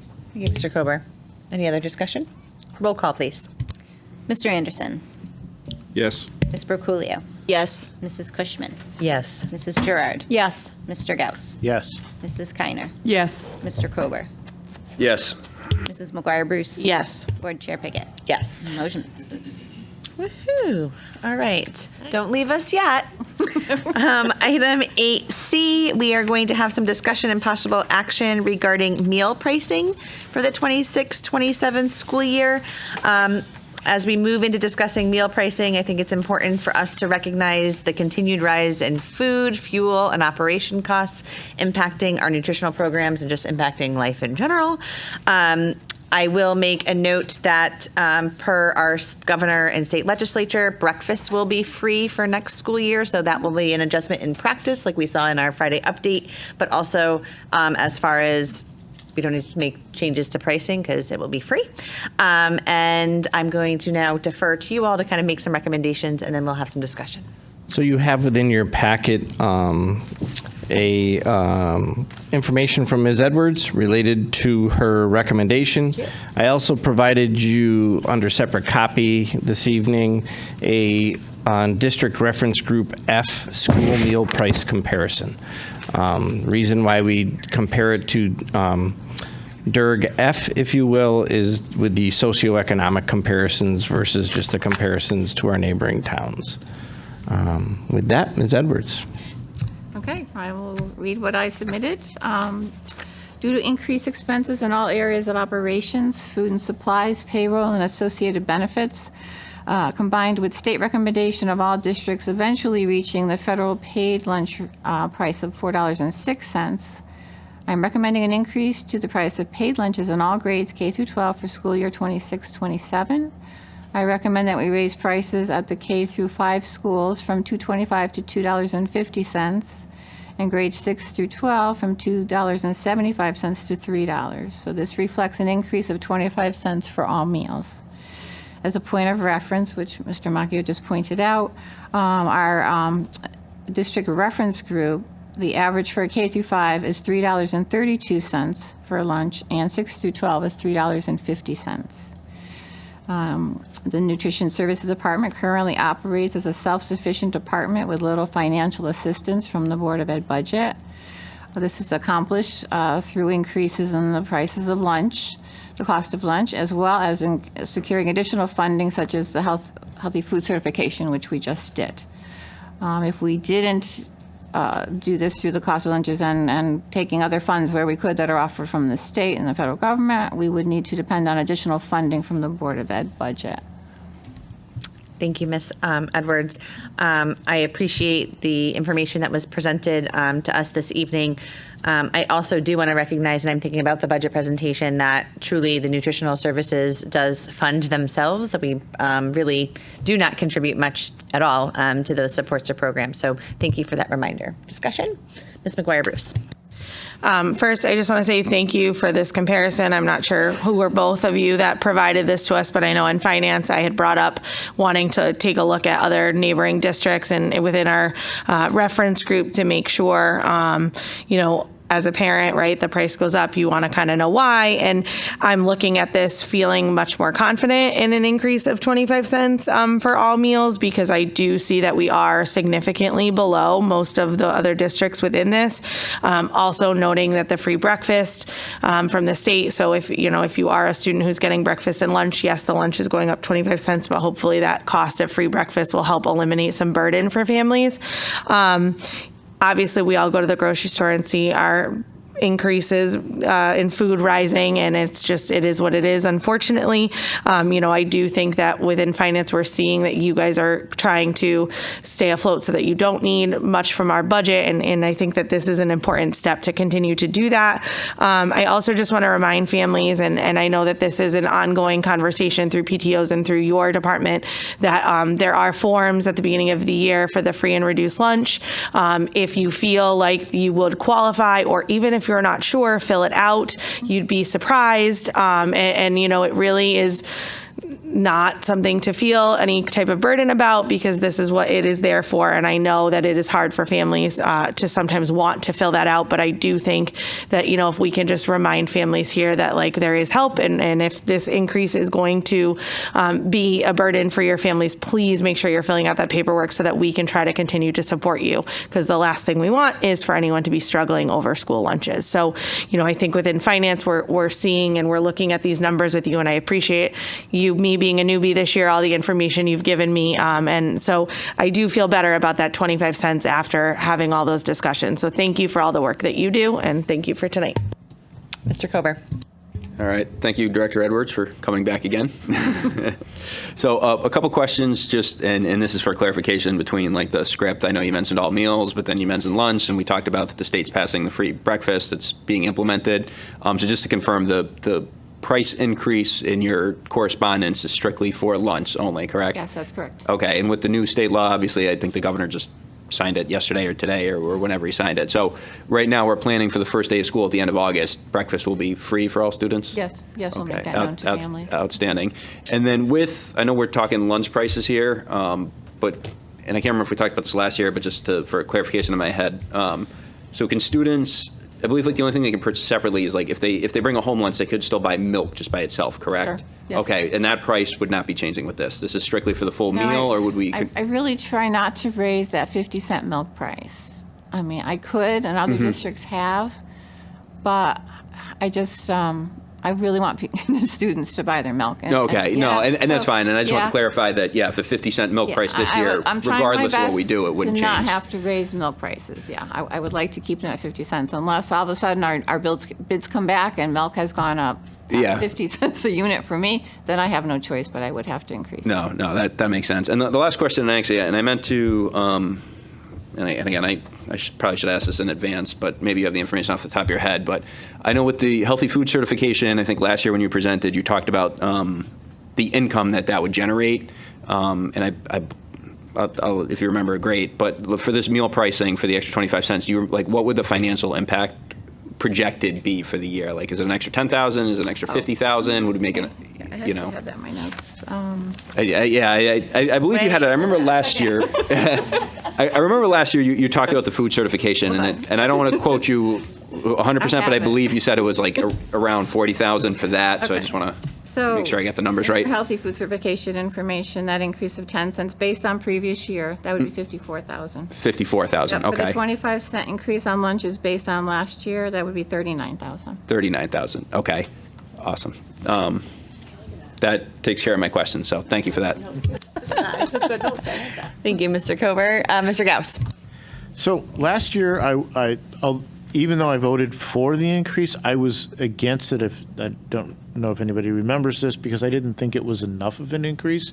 Because not that I want to charge people $1 million for their lunches, but I just don't like the idea of going up a little every year. I would rather go up in an increment and wait 3 or 4 years so that people get a chance to get used to that before it goes up yet again. If we were to increase them by 50 cents, what impact would that have? On the families or or financially for me? For you. So my only concern was a decrease in sales because it's 50 cents and not 25 cents. So, and looking at what's going to be coming in, what I try to do is make enough money, but not too much money to keep us, not too negative, maybe a little negative, just to really call it really close that line. And between the free breakfast, the healthy food certification, and then going up this 25 cents, I think I've got a nice balance of we'll be right where we need to be. But of course, that's, it's all estimated. But for doing this for 20 years or so, I kind of have an idea of No, I understand. where we would be Because with that. what I'm looking at is if we eliminate breakfast, that is $1.25, add 25 cents to lunch, they're still saving $1. So it's not like it is costing them more for lunch. And in my opinion, if we do that, then we don't increase for several years, as opposed to increasing a little bit every year and just nickel and diming the students to death. So, Mr. Gauss, I would just comment that not every student gets breakfast and lunch. I'll just go off of my own 2 kiddos. I have a daughter who will get breakfast every day and not get lunch. And then I have a son who will get lunch regularly, but not breakfast. So it's not an exact wash. The other thing that I would just say as far as rising prices, I think the recommendation is small incremental increases. So folks, taxpayers, parents, families aren't burdened with a big increase all at once. I know it's easier to make small adjustments to my budget personally than to make a huge increase and then every 3 years have to make a huge increase. But I understand your concern. Any other discussion, Ms. Gerard? I just had one more comment that Ms. McGuire Bruce had stated about the forms for parents to fill out. I don't want to go completely off the rails, but I just wanted to make sure that the community and everyone listening could understand. The forms are filled out at the very beginning of the year, but they can also be filled out throughout the year. So if somebody loses a job or something happens, they can also fill them out throughout the year, correct? So applications are available usually after August 1st sometime when the state gets them to us and we modify them to personalize them for our district. Then, if you fill out an application and at some point during the year something has happened to your family and you have a reduction in income or some change, maybe you adopted a child, maybe you had a child, you can resubmit an application and then we recalculate it too. So we have families that have called and said, I just lost their job and what can I do? And it's fill it out again. Okay. Because now circumstances have changed and we'll reevaluate it. Perfect. Thank you. I appreciate it. Thank you. That's an important clarification. Mr. Gauss, I'm sorry if you weren't finished. Go ahead. No, actually, this is what I was saying, it doesn't really matter per se because we're not arguing our own personal finances here. But I wanted to address something that Ms. Gerard just said. Yes, they can do that throughout the year. And I just want to ask Mr. Macchio now, is that something that we can send out a couple of months into the school year? Because a lot of times that stuff gets lost in the slurry of paperwork they get day one. Go ahead. So, Mr. Gauss, I've asked this question through finance. I think Mr. Anderson will attest to that. We've had this conversation quite a few times because I do think that the busyness of the beginning of the year, too, not even just lost, the busyness of the beginning of the year and making sure that you get everything signed back and forth. And I've asked, and I believe in Ms. Edwards, correct me if I'm wrong, but the nutrition department also makes phone calls even if they're noticing a student's account getting significantly below a balance. They'll make a phone call to encourage those papers. So I think actually I was impressed by asking this question. I think we're doing more than I even thought we were. So I do think that they push it out, but I think that the individual phone calls when they're noticing, a debt increasing for a student, that the nutrition services is doing that. So I just wanted to say that because I was surprised pleasantly by how much work they do put into that. And I understand that no matter how much work they put into it, there are people who aren't going to do it. But is that something that could also be put out on Parent Square as a almost like a survey? It is. So I would say as a family, you get an electronic update form and all of those things and reminders about all of those. When the school menu comes out, there's lots of opportunities for reminders of that. Go ahead, Mr. Anderson. So last year, you went up 50 cents per meal. Mm-hmm. Was there a decrease in sales? No, in fact, there was a 6% increase in participation. It brought in about $30,000 increased revenue, about that.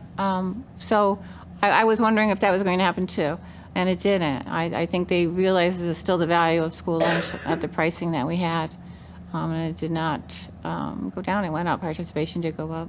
Okay, I kind of agree with Dean as far as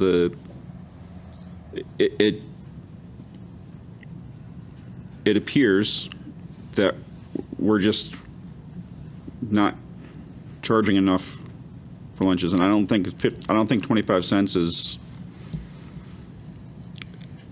enough of an increase. He was saying 50 cents. I'm thinking 75 cents to across the board. I don't really think that that's going to make a huge effect in sales as far as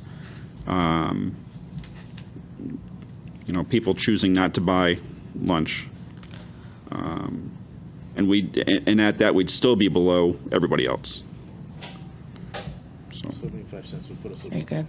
yeah, we would be above one, but So for the I most just part, want we'd to still be calculate low. that would be an increase of $135 for a family if they were to buy lunch for their student every day, 5 days a week for the 180 days. And I just want to remind us of the burden on families. So when we were having a hard time during budget discussions about what's a palpable tax increase, this is actually comparable to what some folks might be facing. So I think Our discussion was based on people with fixed incomes. I think there's many families on fixed incomes. Sorry, is it my turn? Yep. Mr. Guybrush. Also, just to note, and I think Mrs. Edwards, you probably said it much more eloquently than I am, but in finance, when we talk about the debt of some of, the accounts that are unpaid, you did make a comment about, when we can go up 75 cents, but we're also increasing a debt on the other hand as well. So I feel like the recommendation from, again, 28 years of experience, the expert, is 25 cents right now. And I think I want to move forward and make a motion to approve the 25 cents increase for all lunches across the board from elementary, middle, and high school. Second. So moved by Ms. McGuire-Bruce, seconded by Ms. Berculio. Discussion on the motion. Go ahead, Mr. Cover. All right. Thank you, Madam Chair. So I think we had a good discussion on it. I'm glad we had the presentation. I know I am generally not supportive of price increases in general, because obviously you're just continuing the pattern of you raise prices, now things get more expensive, so on and so forth. But I do understand that we are obviously reacting to the market and the economy as it is. So we are limited in that sense.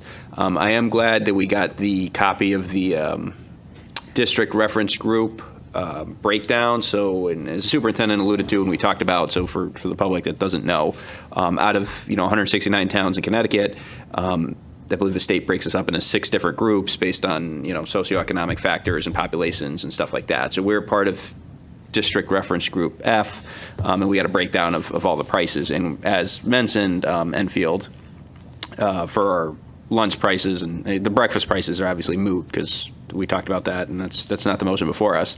But our lunch prices are below essentially, I think, every other town. Yeah, I think the next closest town is like Plainville. So, understanding that, I think this is a case where I would be supportive of the increase. I think, to the board chair's point, 25 cents per lunch is palatable. I'm glad the milk price isn't changing. However, as some of my peers on the board mentioned, that we do run the risk of now every year we're going to have to look at a price increase rather than sometimes maybe bite the bullet and go up a little more, whether it's 50 cents or whatever. So I understand both sides of that argument, but I think at this point I am supportive of the 25% increase for the reasons we've mentioned. 25 cents. 25 cents. Correct. Yep. Thank you, Mr. Cover. Mr. Anderson. So what you were saying about the, if you raise the prices, you end up raising some of the debt that's owed by parents. I understand that, but it doesn't change your costs. So yes, there's a number that's,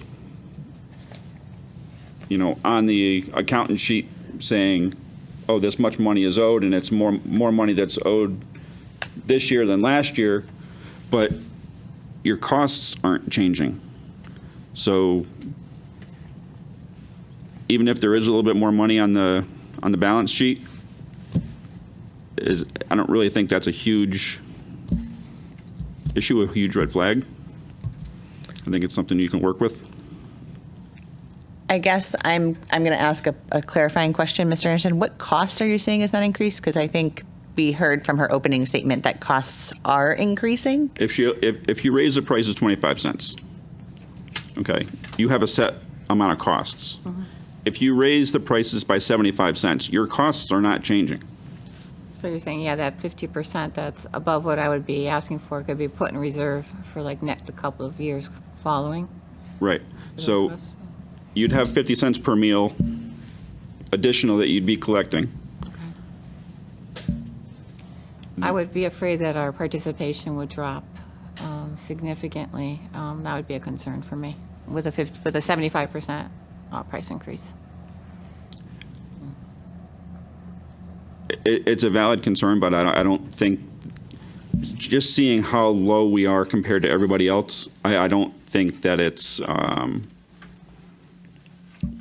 I don't think that that's a major issue. Thank you, Mr. Anderson. Ms. Kiner?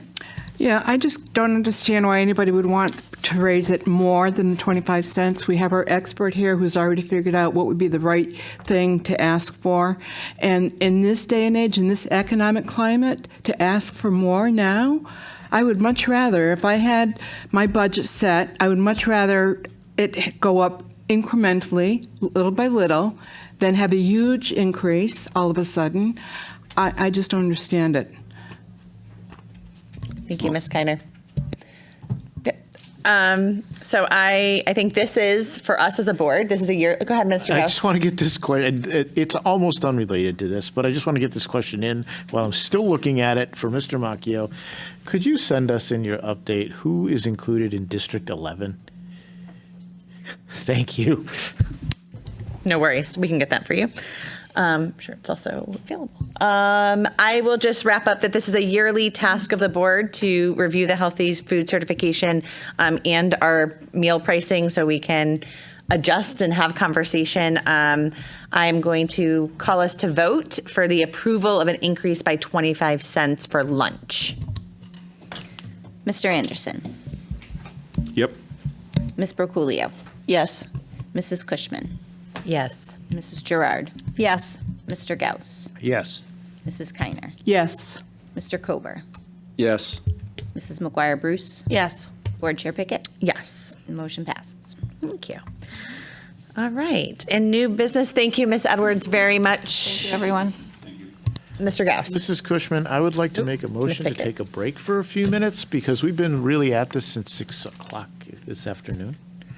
Yes, it's okay. For- Yep, it's okay. Motion for a recess of, let's say, 10 minutes? What I am going to ask, because we're going to have to go past 10 o'clock. So you can make that motion, actually. There's a motion on the floor. We need a second. I will second the motion. Let's do a 5-minute Yep. recess.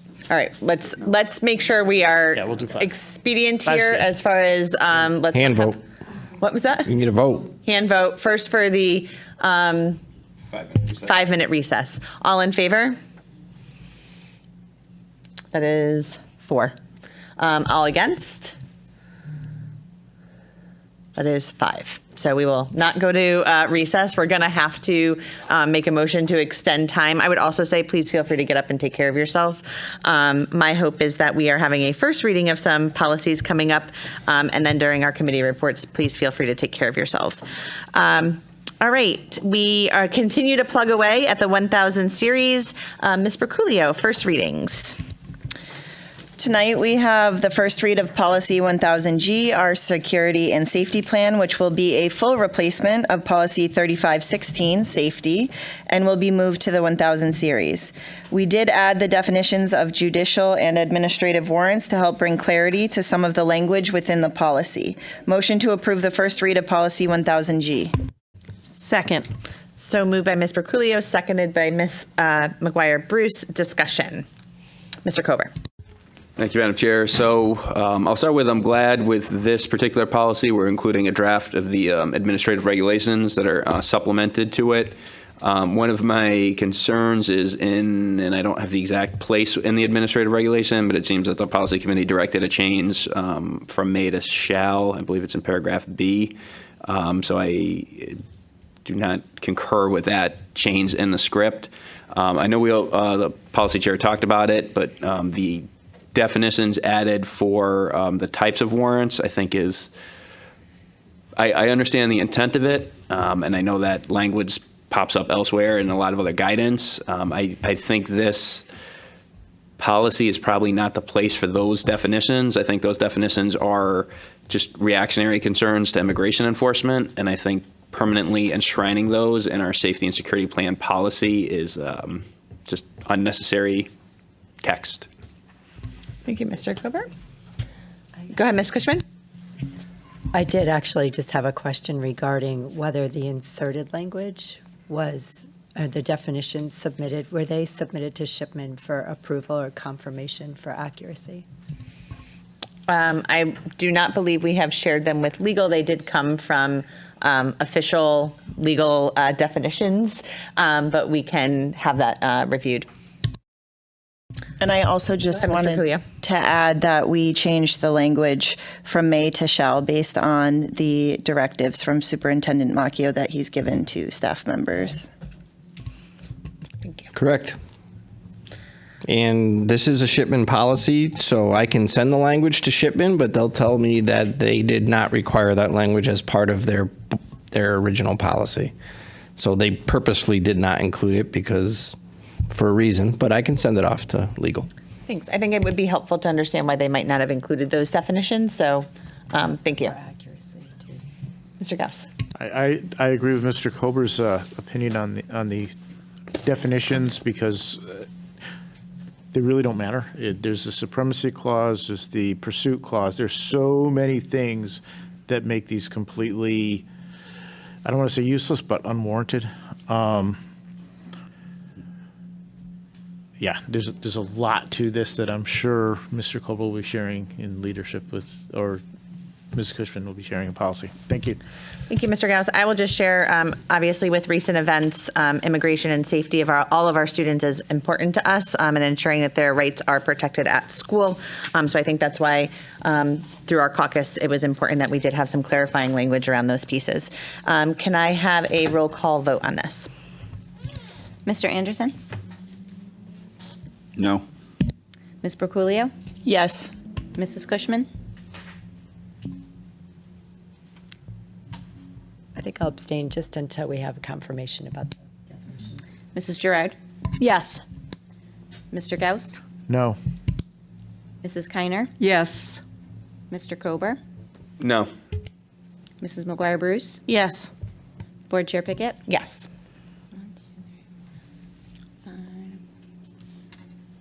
5-3-1. Motion Thank you. passes. Policy 1000H. This is the first read of Policy 1000H, Sexual Offenders on School Property. This is a new and necessary policy. Motion to approve the first read of Policy 1000H. Second. So moved by Ms. Proculio, seconded by Ms. Gerard. Discussion, Mr. Kober. Thank you, Madam Chair. So I know there's obviously state law and other references regarding the specific topic. I am surprised looking at our 1000 series crosswalk. This is, again, considered a new policy and not a direct replacement. I would have thought somewhere along the lines in that giant book of policies we had, this would have been in there. I guess I did just have, and this is not for changes, but just some considerations. So obviously this policy talks about that the check of the registry would be required prior to hiring any new employee or authorizing a volunteer. So, and I'm putting this out there as a consideration, should we include language regarding those currently employed or those currently volunteers that are in our system, setting like an annual requirement or just a random requirement that whether it's a security director or someone just takes, whatever out of the 857 employees and, 100 volunteers, periodically we run 100 this month, we run 100 the next month, we run 100, just so nothing falls through the cracks would be my consideration with this policy. Any certified employee who is placed onto the registry, I'm automatically notified of, so there's no reason to. Would that also cover volunteers then? Well, Because volunteers. the policy does say or authorizing a volunteer. Yeah, so volunteers go through a process that they're required. I can't remember exactly how frequently they have to go through it, but it also depends on their level of volunteerism, if you will.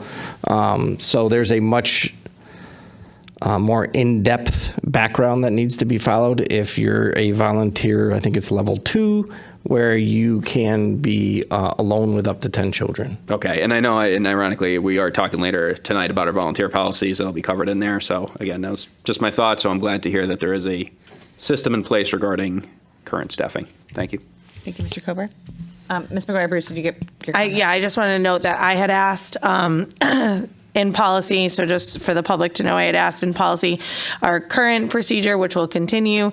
The superintendent is updated on on the registry if anything changes within neighborhoods, and then that is sent out to administration so that administration is aware. So that's our current practice, and that will continue.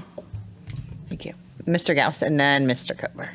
Mine's just a statement. I used to be one of those higher level volunteers when my son was in school, and we only got checked on that once, and that may have changed now, but that was my experience. I would say, yep, I believe that's changed, but we will be reviewing. Mr. Kober? My last question is part of the consideration. It wasn't in there.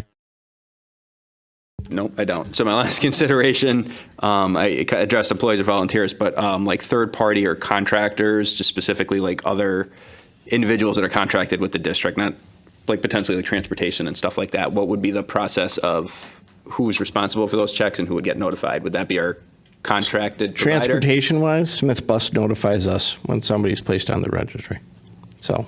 Okay. Is that like, do we have that in writing that they are required to, like in our contract? Or? I'd have to go back because I don't have the transportation contract memorized, but I believe but it's written potentially that would be there. the place that we would cover that? Correct. Okay. Thank you. All right, roll call. Mr. Anderson. Yes. Ms. Broculio. Yes. Mrs. Cushman. Yes. Mrs. Gerard. Yes. Mr. Gauss. Yes. Mrs. Kiner. Yes. Mr. Kober. Yes. Mrs. McGuire Bruce. Yes. Board Chair Pickett. Yes. Motion passes. Thank you. 1000I, smoking policy. This will be a full replacement of Policy 1331, Smoke-Free Environment. Motion to approve the first read of Policy 1000I. Second. Ooh, so moved by Mr. Coolio, seconded by Ms. Kiner. Discussion. Go ahead, Mr. Kober. I'll say a few words. It was interesting because with this policy, I was curious too as to why it came up, besides obviously doing the chapter. And I thought it was interesting that the state law had changed to previously it talked about while school was in session or student activities were being conducted. But now the language has changed to in any area of any school buildings or the grounds of such school, smoking would be prohibited.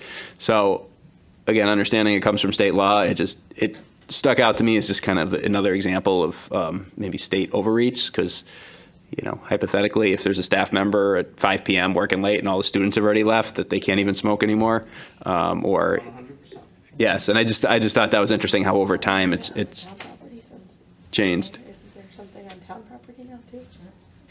Possibly, yeah. There might be town ordinances and I stuff think like that. Yeah, during so the last reign, there was something added to town property too during like town events, like during the concerts. I'm thinking, for example, I'm pretty sure there was something added for town buildings and town property as well. Yeah. No, I thought that was interesting. Yeah, I think the state law updated. It was 2019 or something like that. So kind of a delayed implementation, but here we are. Thank you, Mr. Kober. Any other discussion?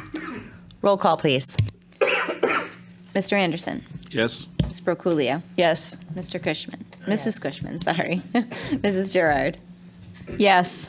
Mr. Gauss. Yes. Mrs. Kiner. Yes. Mr. Kober. I'll abstain. Mrs. McGuire Bruce. Yes. Board Chair Pickett. Yes. Motion passes 801. All right, 2 more new policies. Visitors. Policy 1000K is a full replacement of Policy 1250, Visits to School. Motion to approve the first read of Policy 1000K. Second. Moved by Mr. Coolio, seconded by Ms. Gerard. Come on, Mr. Kober. Thank you, Madam Chair. You already knew. So a couple of considerations and comments with this one. So kind of what we talked about the first policy where we included a language on definitions. I think this policy would actually be a great candidate for having a definitions chapter. Or a definitions header and then defining a couple different roles. Because I think we do have a lot of people that interact with the school district. We have different classification of employees and just other stakeholders and like who exactly is a visitor, where we have, like town employees that are not district staff. We have contractors that come in. If we have a member that works at school A, but they're coming to school B for a different reason, are they technically a visitor? Is it depend, what kind of business they're on, stuff like that. So I think this visitor policy would be a good place for definitions. I know we have other policies where we define, school official and contractor, like trusted third party and stuff like that. I think this would be a great place to implement that. I know obviously recently we talked about the visitor management system, so I think this would obviously be our ability to have oversight in how that got implemented. And then the last consideration I had was there's a incorporation, and I'm assuming this, I can't remember if this came from Shipman or if it got included, but there's text from the Connecticut State Department of Education guidance to K-12 schools pertaining to immigration activities dated January 28th, 2025. So, my take on that, again, talking about, state kind of overreach, that's guidance that the state's putting out, but if we put it in the policy, now we're codifying it as legislation. So, I hesitate with that, where if just CSDE is just putting out guidance, that's cool, we can accept that as guidance, but now if we're putting that in our policy, now it's our policy versus them just putting out guidance. So I would prefer not to have that if we had the ability not to have that. Yeah, that's what I have for right now. Thank you, Mr. Kober. Ms. Berculio. Just for clarity, you're asking to add the definition of visitor, or what?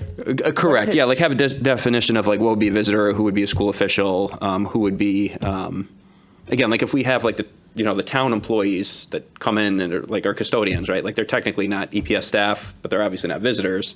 If we had like someone come in and work on the HVAC system, now in that case they probably would be a visitor.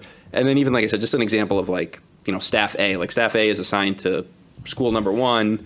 But they're attending a meeting at school number 2 for an IEP. I understand. I just want to know the specific words that you're asking to I will have to look at somewhere else and send it to you, Thank which you. I could do. And I know I feel like in other organizations I've seen that more as kind of breaking down like who is actually required to be a visitor versus who might just be able to badge in and stuff like that. And I think that would be important to put in this policy. Thank you, Mr. Kober. Any other discussion? Mr. Gauss. Just to comment on what Mr. Kober said, and something we're not using anymore, but may come in the future, is that would really be something that's necessary if we have a visitor system. When people have to register to come in, you would have to define what level of access they'd have. Thank you. We will have some discussion around that in policy subcommittee. Also look at kind of, I think that's some of the discussion too around admin regs and policy. So what needs to be included in our policy versus what are some regulations that we have around our visitor management system. Roll call, please. Mr. Anderson.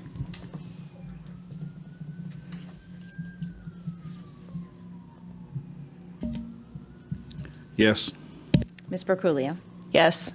Mrs. Cushman. Yes. Mrs. Gerard. Yes. Mr. Gauss. Yes. Mrs. Kiner. Yes. Mr. Kober. I'll be a no. Mrs. McGuire Bruce. Yes. Board Chair Pickett. Yes. Motion passes 8-1-0. Thank you. And last policy for tonight, 1000L, our volunteers. Okay. Policy 1000L is a full replacement of Policy 1212, school volunteers, student interns, and other non-employees. Motion to approve the first read of Policy 1000L. Second. Moved by Ms. Berculio, seconded by Ms. Gerard. Mr. Kober. Thank you, Madam Chair. So with this one, and I've echoed this comment before, I'm glad the administrative regulations that are proposed to be implemented concurrently to this policy are included, just for clarity for the board, obviously, and for the public.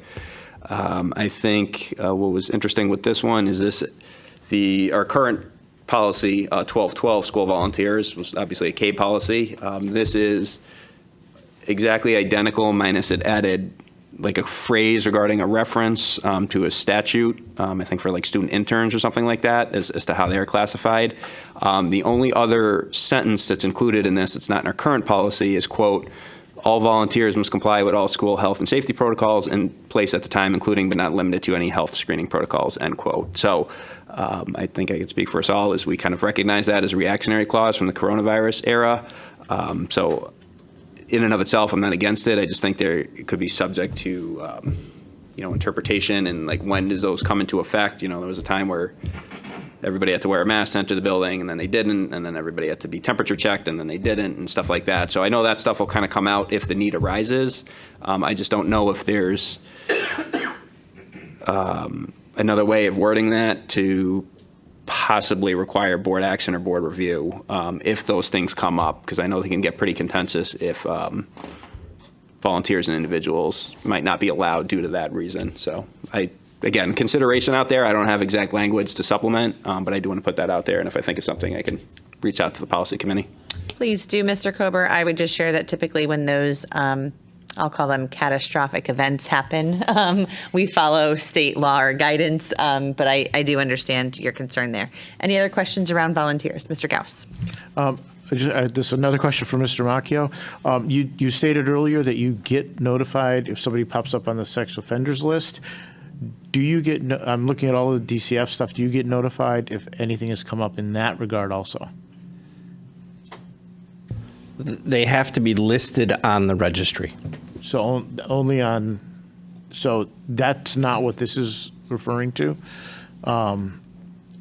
Unless you're referring to the DCF registry. The DCF sex offender registry. Okay. They have to be listed on that official registry. Okay, this does not say anything about the sex offender. Well, oh, no, sorry, it has some. So we'll probably have to look over that and make sure that's defined, because there's obviously different situations that DCF gets involved in. I would share at the state level if there is any staff, certified staff that has a substantiated DCF case, and their certification is revoked, the district is notified. Okay, thank you. Roll call, please. Mr. Anderson? Yes. Ms. Broccolio? Yes. Mrs. Cushman? Yes. Mrs. Gerard? Yes. Mr. Gauss? Yes. Mrs. Kiner? Yes. Mr. Kober? I'll abstain. Mrs. McGuire Bruce? Yes. Board Chair Pickett? Yes. Motion passes 8-0-1. Thank you. All right. So the next two items are regarding upcoming board meetings. Typically for the summer months, due to kind of vacations and adjustments in schedules, we cancel the Board of Ed meetings. We're first going to discuss the June 23rd meeting, and I will entertain a motion. Ms. McGuire Bruce. I'm actually going to make a motion to table this. While I understand that if there is truly no board business to conduct, canceling the meeting makes sense. But I do think that it's important that if work still needs to be done, we continue meeting while also being mindful of the district staff time and the work that goes into supporting these meetings. If there are still policies or other items actively in progress, especially those between first and second reads, I believe it is in the best interest of the board and the district to continue our work so that those items do not stall unnecessarily. If we are able to hold an additional policy meeting to move forward items from first read to second read prior to our June meeting, I would feel more comfortable with canceling this meeting. However, since we're not certain of the outcome, I would be more comfortable tabling this tonight and revisiting it once we know that we're not in the middle of policies, curriculum, or other board work that still needs to move forward. Second. Motion made by Ms. McGuire Bruce, seconded by Ms. Verculio. Discussion, Ms. Gerard, and then you, Mr. Kober. I just want to say that I appreciate what you just said, Kelsey, or Ms. McGuire Bruce, because it really, we've talked about this a little bit in our own caucus and had conversation about it, and we really want to make sure that we're continuing the work. It would be really nice to have a break given the fact that we're volunteers, but this is what we got elected to do, and this is what we are trying to do. But again, if it is not worth it for us to have a meeting, then there's no point for us to have one. So thank you. And I just want to ensure, sorry, I said to you, Mr. Kober next, but I just want to ensure that we could always revisit this at our next meeting. Correct. So if it's tabled, it'll appear in our next meeting. Mm-hmm. Yeah, we can add it as an agenda item tabled from this meeting onto the June 9th meeting. Perfect. Thank you. Because I think the concern here is to ensure that we get to a second reading of the policies that we just passed the first reading of. Mr. Kober? So yeah, I support postponing the motion to cancel indefinitely for all the reasons Ms. McGuire Bruce stated and Mrs. Gerard.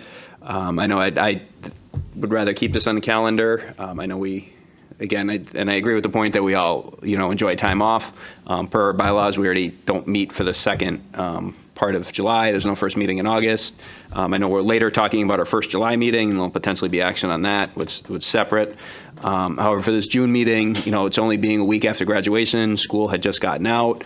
We talked about that there may be policies that are, potentially need to be actioned prior to the school year or the July 1st deadline that the state set, what have you. I know we had a board guest slated that, of course, we can move to August, but if we could have them in June, that would be great. I know earlier in June, we're going to have some end of year data presented to us, but that is a little premature because the last day of school is not till after that meeting. So that data is not going to be all encompassing. Even if it's as of the date of the meeting, we're still missing a week of that data. So I think some of that might be worthy to slice off and put in this June 23rd meeting, just so it truly goes to the last day of school. And I will, since I haven't been able to do this due to lack of board member comments, I'm going to throw out a quote attributed to Pablo Picasso: "Only put off until tomorrow what you are willing to die having left undone." I'm glad you got your quote in, Mr. Kober. Do we have to do a roll call vote for this? You can do a hand vote. We can do a hand vote on a table. I just wanted to point out that Mr. Kober has just proven that without board member comment, he still has the ability to make comment. I think he proves that a lot, Mr. Macchio. All right. Hand vote on tabling the action regarding the June 23rd meeting. All in favor of tabling that? That is 9 in favor. Thank you. Now, as a separate item, it's possible action regarding the July 14th. Do I have a motion for that? Motion to cancel. Thank you, Ms. Gerard. Second. Seconded by Ms. Kiner. So motion made by Ms. Gerard, seconded by Ms. Kiner. Discussion, Ms. McGuire-Bruce. So obviously I made the motion to table the last one, and I still feel strongly about that one. I do think that we also need to keep in mind the district staff and the work that comes into these meetings, and that really school, to fill Mr. Colbert's point, school have been out for a month. So I think the July meeting might be fair to say, but also I'm on board to make that decision later if we feel the need to make that later. But I do think that the June meeting is very close and there's still work in progress, whereas that July meeting might feel more comfortable not having. So I just wanted to note that. I would always make a reminder to folks too, we can cancel this, and if there is a need to have a board meeting, we can always schedule and post a special meeting. Mr. Colbert? And I will echo everything you just said. And as Ms. McGuire-Bruce stated, I think I'm more comfortable canceling the July meeting because it's farther out. The only people working would be our 12-month staff, and a lot of them will probably be in the middle of taking time off anyway. Versus June, they still might be, crunching end-of-year data, and especially submitting stuff for the state, like if it's due before July 1st or what. I think to July 1, have a higher level of comfort canceling that one because we would not have left anything undone as related to my previous quote. Thank you. Roll call on canceling the July 14th meeting, please. Mr. Anderson? Yes. Mrs. Broculio? Yes. Mrs. Cushman? Yes. Mrs. Gerard? Yes. Mr. Gauss? Yes. Mrs. Kiner? Yes. Mr. Krober? Yes. Mrs. McGuire-Bruce? Yes. Board Chair Pickett? Yes. Motion passes. Thank you. And can I have a motion to make an adjustment to item 8H, please? A motion to move 8H to after 11. Madam Chair, I'll just point out that it is already kind of noted on the agenda that it may be addressed after item 11, so I think you could just announce it without needing a separate motion. Let's make the motion and make it official. No, we can, okay. And then because I'm going to ask for somebody to do a second motion to go past 10 p.m. Second. So that's going to be on you. Motion made by Ms. McGuire-Bruce, seconded by Ms. Kiner. Hand vote. All in favor. Thank you. And then if I can, we have some time, but there's still some items on our agenda. If somebody to make a motion to waive, come on, Mr. Kober, what policy number is it to go past 10 p.m.? I believe it's 9120. Let me just confirm that. Oh, he believes. It's He's not just sure. in case, but I'll make a motion to waive the policy requiring us to adjourn before 10 p.m. Second. So moved and seconded. The reason I asked that is because we are going to go into executive session and come back publicly too, so I don't want us to be constrained to a 10 p.m. All in favor of, the second was Ms. Gerard. Me. All in favor of extending past 10 p.m. if needed. 9 against, abstain. Most my 1. time. Thank you. All right, let's move on. Board committee reports. Ms. Kiner with the curriculum committee. Oops, thank you. The Curriculum Committee met on May 21st. John Dagg shared the need to change the AP UConn Biology course, which is a 2-credit course, to a 1-credit AP course. This is due to the unavailability of a certified eligible teacher to teach the UConn course portion of the UConn ECE, which is early college experience. Students will still receive AP credit with a qualifying AP test score. The committee voted to accept this change with the understanding that when a properly certified and eligible teacher is available for hire, the AP UConn biology course will be reinstated. Updates on the elementary literacy initiatives by Nick and and Nick Flynn and Michelle Middleton were given. Mr. Flynn talked about the development of the EPS K-12 literacy vision, which grounds all the literacy work in the district. He shared an overview of Enfield's Science of Reading and described the training, which has extensive online modules that can help create a professional development plan to meet the district's literacy needs. He also shared a screenshot of the curriculum blueprint created for elementary teachers. Teachers can find links to the K-5 assessment plan and calendar, a pacing guide, and scope and sequence documents, among many other sources. Mr. Flynn also identified an elementary literacy walkthrough tool used to analyze the data that is collected during the walkthroughs. A graphic was shared depicting a broad outline of the role of the instructional coach versus the role of the responsibility of the building administrators. Update on JFK changes were made by Michelle Middleton.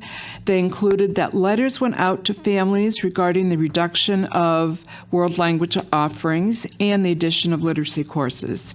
Information regarding the changes to the TAG program have gone out to 7th and 8th grade from the principal. TAG families and those of incoming 6th grade TAG students will be contacted soon. Our next curriculum committee meeting is scheduled for August 13th at 5:30, room 213 at Alcorn. Thank you, Ms. Kiner. You're welcome. All right, what do we got next? Finance. Thank you, Ms. McGuire Bruce. Our next meeting is on June 1st at 5 o'clock at Alcorn School. The meeting will be open to the public and it will be held in the superintendent's office. As a reminder, Mr. Macchio mentioned the building will be open for entrance if you choose to attend. We also will be sharing a graphic with some images of the different rooms where those meetings will be held so that you know where the superintendent's office is if you choose to attend. Thank you. Mr. Kober? Thank you, Madam Chair. So, Mrs. McGuire Bruce, I have a question for the Finance Committee. I understand you guys haven't met yet, but this relates to a superintendent's weekly update, so I don't know if you could find it out or confer with staff or get an update at the Finance meeting. But it looks like we were alerted there was a Hartford Public Schools billing issue, the essence being that the municipality of Hartford is claiming to, quote, have overpaid us over the course of 2 years by $164,000, end quote. So I understand, based on that little summary that we got from the superintendent, this involves like multiple towns, and we are getting like our board attorney involved. So I guess if you could kind of maybe unpack like how we got to that, and then obviously as we talk about end of year numbers and surplus, obviously if the city of Hartford is withholding that money, that's going to affect our end of year numbers and stuff like that. So I don't know if we have any information now, or if maybe through the board chair, if the superintendent can kind of expand on this a little. But I know we're already in late May and we've got like 33 days left in the fiscal year. So this is, I think, something that we should address quickly. Yeah, I have no further information other than what I provided you in the weekly update. So as everyone is aware, the Hartford Public Schools is drastically over budget. And in trying to make up for that, their superintendent of schools sent out, no, that's not correct, did not send out notification to anyone. I never received any direct correspondence from the Hartford Public Schools. When we send out our invoices for payment reimbursement, we were told that they were going to withhold an amount of money from the last few fiscal years because the invoices which they paid, they have now deemed to be incorrect. So right now, our legal has sent a letter off to the State Department of Education requesting their legal to become involved with it. And I'm waiting to hear back in terms of what next steps are. It has not been factored into any projections to date. So our next Finance Committee, we will have to have discussion about what that could do to overall impact on our end of year. We'll still end with a balance, but it may affect the amount of balance I can send back to the town regarding health insurance. I appreciate that, Mr. Macchio. So, and you kind of answered some of the other wonderings I had in my mind is, do we invoice Hartford and then Hartford pays that exact dollar amount? So as like you said, if they paid what we're expecting, are we kind of just disputing this on the ground that it's not factual, or is it possible that the numbers that we invoiced them were incorrect? No, I think we sent an invoice from fiscal year 23 and fiscal year 24 prior to my arrival. Of course. that Hartford reviewed and then paid. Like any invoice we receive, you first review it to determine if it is accurate, and then you pay it. So to come back 2 years later and all of a sudden imagine that many districts around them all of a sudden have a surplus of funds that we can just send to Hartford. I have a lot of different comments that I won't make in public. No, that's fine. I appreciate it. And again, just getting to the oversight piece and your. But yes, to answer your question, we will make sure that we have that conversation in our finance meeting on June 1st. And I think you've added to my level of comfort that this is invoices were submitted, that they were paid, and this is kind of a after the fact that. A lot of this goes back we're to all as surprised as you were that a lot of this this goes back to how we invoice and percentages and bonuses we receive for the percentage of Hartford open choice students. This also goes along the lines of Hartford Public Schools superintendent saying he's going to do everything he can to re-recruit his students back to Hartford. Thank you, Ms. McGuire Bruce. I'll look forward to the update from the Finance Committee. Thank you. Policy, Ms. Berculio. You haven't heard enough about policy tonight. But I do just want to make a quick note that we tabled discourse around policy 1000J, use of facilities, because we're pending some policy on the town side. And like the discussion tonight, the next policy meeting is to be determined because we are trying to move it earlier in June so that we can get through those second reads. Thank you, Ms. Berculio. Leadership. So joint leadership, so with our town, met on May 22nd to continue conversations around collaboration and shared responsibilities. We reviewed policies, which we reviewed tonight, approved tonight, and emphasized the importance of partnership and communication with the town, particularly around those policies that must be implemented by Buildings and Grounds or DPW. It was also agreed that these related policies will be shared in DPW subcommittee to ensure coordination. We also discussed facilities and maintenance topics, including mowing, which there has been a memo out to the public regarding that. Custodial and buildings and ground representation, possible representation on the building committee when we get to that, and ongoing conversations regarding the determination of facility-related expenses. Additionally, the superintendent provided clarification to the town council regarding the district's DRIP fund, carryover funds, and the intended use of those resources. We meet again as Board of Ed leadership on June 3rd, and that's that. Mr. Kober?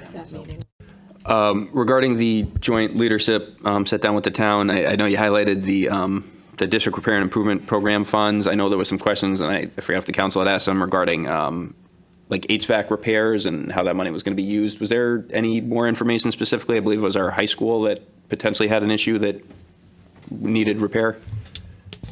Mr. Macchia? Yes, so there's a significant repair that I believe I notified you about in a few weekly updates ago.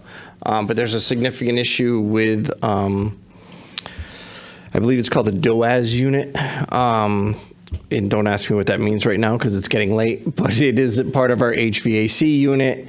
It is a very large unit that is on top of the building. It's a costly repair. It has been since bypassed to make sure that we have AC working in all areas of the building. I believe a portion of that unit has a variable component. So right now our AC's on. It's either on or off is basically how it's working right now. They're still investigating to determine the extent of the repair that's necessary. And then I believe how we left leadership was that we're going to have further conversation and discussion regarding what those costs are and any, if possible, utilization of DRIP funds. Appreciate it. And then just to the board chair, I know I had sent you some stuff for our board leadership agenda. Obviously, when we meet in June, we'll look at, June meetings, stuff like that. And I know the superintendent highlighted confirming like a tentative schedule because the next fiscal year, 3 separate bargaining units within our collective bargaining scheme will require revisiting contracts. So I know for the schedule for one of them got put out to the full board. And then the other 2 units are not. So that leadership, I just want to make sure we have that conversation, whether we're kind of addressing them all on the same timeline. It has been placed on the draft agenda. Outstanding. Thank you. Thank you. Thank you. All right. Let's move on to liaison reports, school updates. Let's make these quick. Ms. McGuire. I'll go quick. At Enfield State School, students recently kicked off their author study with grade level assemblies, introducing author Steve Swinburne, and Mr. Lord and Miss Snow read to each grade level. Steve Swinburne will be visiting the school on May 28th, Thursday, to speak with students about his writing process and books. Upcoming events: Field Day, June 5th, Smoothville Fundraiser, June 7th, Sunday from 10 a.m. to 12, second grade celebration Wednesday, June 10th, and as always, make sure you're reading your weekly Gazette. I did just want to really quick do a Buzz Robotics update because I am their liaison and we get frequent messaging from them and they've had some exciting things happening. Just want to recognize the incredible work being done by Buzz Robotics. This season, the team earned recognition through competition wins and continue to represent Enfield at a high level. Buzz will be hosting an open house also on May 28th from 6:30 to 8:30 p.m. at the Enfield Annex so the community can see the team and the robots in action. In addition, 3 Buzz seniors were selected for the 2026 Connecticut High School Coaches Association All-State Robotics Team. Congratulations to them, their mentors, and everyone involved for continuing to make Enfield proud. Thank you. Ms. Kiner. Students at Prudence Crandall School have officially completed the Smarter Balanced assessments.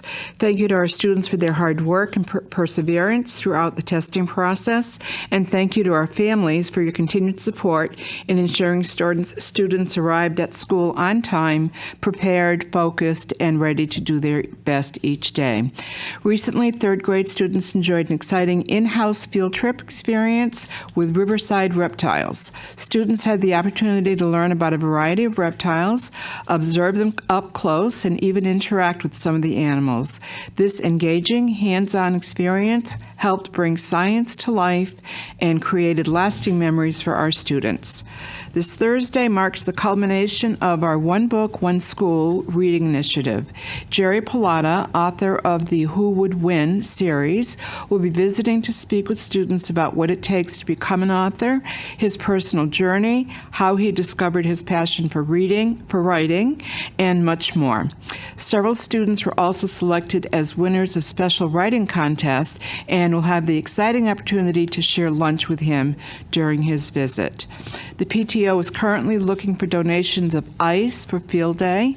Please see the flyer included in the newsletter for more information on how you can help support this fun end-of-year event for our students.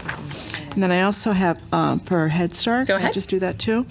On May 14th, Enfield Head Start engaged in their annual self-assessment. Staff, program, and district-wide, families, and community partners participated in a data walk reviewing program-level information on restorative practices, social-emotional development, and family literacy. Feedback highlighted strong use of developmentally appropriate supports, positive classroom practices, and a clear commitment to family partnership. The process revealed a need for greater consistency across PK classrooms and clearer communication with families about early literacy. These findings will guide a focused improvement plan centered on strengthening restorative practice implementation and deepening shared understanding and engagement in early literacy with families. And Ms. Jacqueline Valley is working on that plan. And that's it. Thank you, Ms. Kiner. Ms. Broculio? Henry Barnard's Field Day is this Thursday, May 28th, with a rain date of Monday, June 1st. And the Enfield Cultural Arts Commission is excited to celebrate America 250. On June 17th at 6 p.m., you can meet John Adams, a witty and revolutionary conversation with America's second president at the Enfield Public Library. So cool. Ms. Gerard. Sounds like fun. So, Kite update. I just want to, their next meeting is on June 3rd at 5:30 p.m. at Asnuntuck. But the Parent Leadership Academy, congratulations to all the graduates of Class 19. They are putting on a wellness block party this weekend, May 30th, on the town green from 11 to 3 p.m. All proceeds from this event will be donated to the Enfield Food Shelf. This is a free, family-friendly event. So definitely come on down. They've got a lot of stuff going on. And Parkman update. 5th grade ceremony is on May 29th at 9:15 a.m. in the gym. The final Roar Assembly is on June 5th at 9:45. And the theme is Beach Day. Sounds like fun. Field Day is on June 12th. They are having an end of school picnic, which will be held on June 11th at 5:30. So that will be at the playground at Parkman. You can bring dinner over or grab something from Enfield Produce and Deli. Miss Pickett, are you writing that down? Okay. I won't be there. Aw. That's graduation night. Oh, yeah, that's right. So the next PTO meeting is on June 9th via Zoom at 7 p.m. As always, make sure to check your Parent Square for the newsletter from your school and all updates.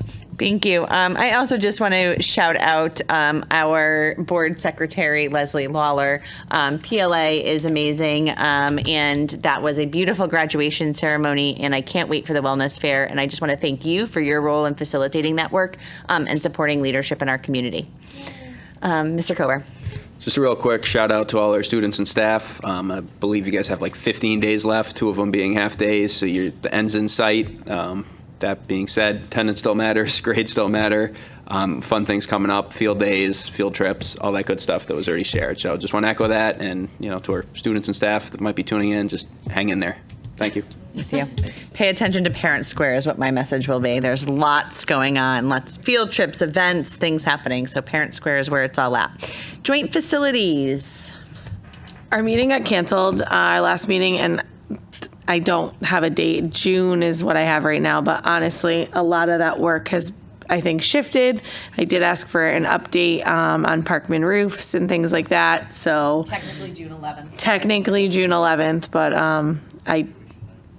Yeah. we're working on it. No. So I will share Parkman roof. There was a discussion in joint leadership around kind of the status of the roofing project. There was also a conversation around ensuring the cadence of meetings, so we can do some follow-up on that. Joint security. Our next joint security meeting is June 12th at 9:30 in Skidco Room. Just Mr. a Cover, yep. quick update for the public. On May 18th, the town council had a special meeting that was in public. They received the presentation from the company Bus Patrol regarding their school bus stop arm enforcement program. So if the public did not see that meeting, that's the meeting you want to tune into to get the presentation and the information about it. Once again, this was something that was presented to Joint Security earlier. It's now in the public realm of the town council, and the town would have to pass an ordinance and some other stuff and enter into a contract with this company if we choose to go down that path. So just for the public awareness, keep an eye on it, and it is something within the council's court at this point. Thank you, Mr. Kober, for that. Adding that in. I skipped over Joint Insurance Committee, but there is an update. At our last meeting, Seth Levine, locked-in account executive, provided an update to the monthly trends. The self-insurance fund has had positive trends over the last few months, with prior larger claimant months being replaced with lower claimant months. The next meeting was tentatively scheduled for sometime in October. What? The resolution. Okay, so I will add it. Go ahead, Mr. Macchio. We're going to pass the mic to you. Just the additional conversation that happened within that meeting about a joint resolution between the town side and the Board of Education related to our budgeting for health insurance funds and a compliance with compliance with the fact that we would send that money to the health insurance fund at the end of the year should we have a budget balance. Thank you. So still ongoing. I think there's some wordsmithing occurring, but Perfect. Positive and productive conversation. Thanks. And I think that is continued dialogue between us as a board and the town and kind of clarifying joint practices and ensuring appropriate budgeting practices are followed. So thank you for your continued work and adding that into that update. Pre-ref committee. Short and sweet on this one. I was not able to attend, but I got a quick little update, and it was, I guess, informative around the waivers got approved, just kind of some other conversations and little things happening. You can chime in if you would like to. Representative Santinella was able to attend and just provided the overall update regarding the waivers and the State Department, or the state, through legislation, actually providing funding for the first two buildings versus just the waivers. So the funding has already been secured for the first two buildings, should, when and if they pass referendum. The rest of the meeting was just about logistics and the fact that we are moving along in terms of the school construction grant process. And the next meeting is on June 10th at 6 p.m. in the Skidco room. Thank you. All right, so there is a need to meet in executive session with our superintendent in regards to his evaluation. Do I have a motion to go into executive session? Motion to go into executive session. Second. Moved by Ms. Gerard, seconded by Ms. Kiner. Any discussion? Hand vote. All in favor of going into executive session? That's 9 in favor. So for the public, we will be leaving and going offline for a while. We will be coming back to the public as soon as executive session is over. So thank you. Do I extend?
All right, we are back in session. I'm going to ask for a motion from the floor. I make a motion to approve the superintendent's evaluation and goals for the 2027-28 school year, salary adjustment and contract extension to June 30th, 2029, and to authorize the board chair to endorse the evaluation on behalf of the board.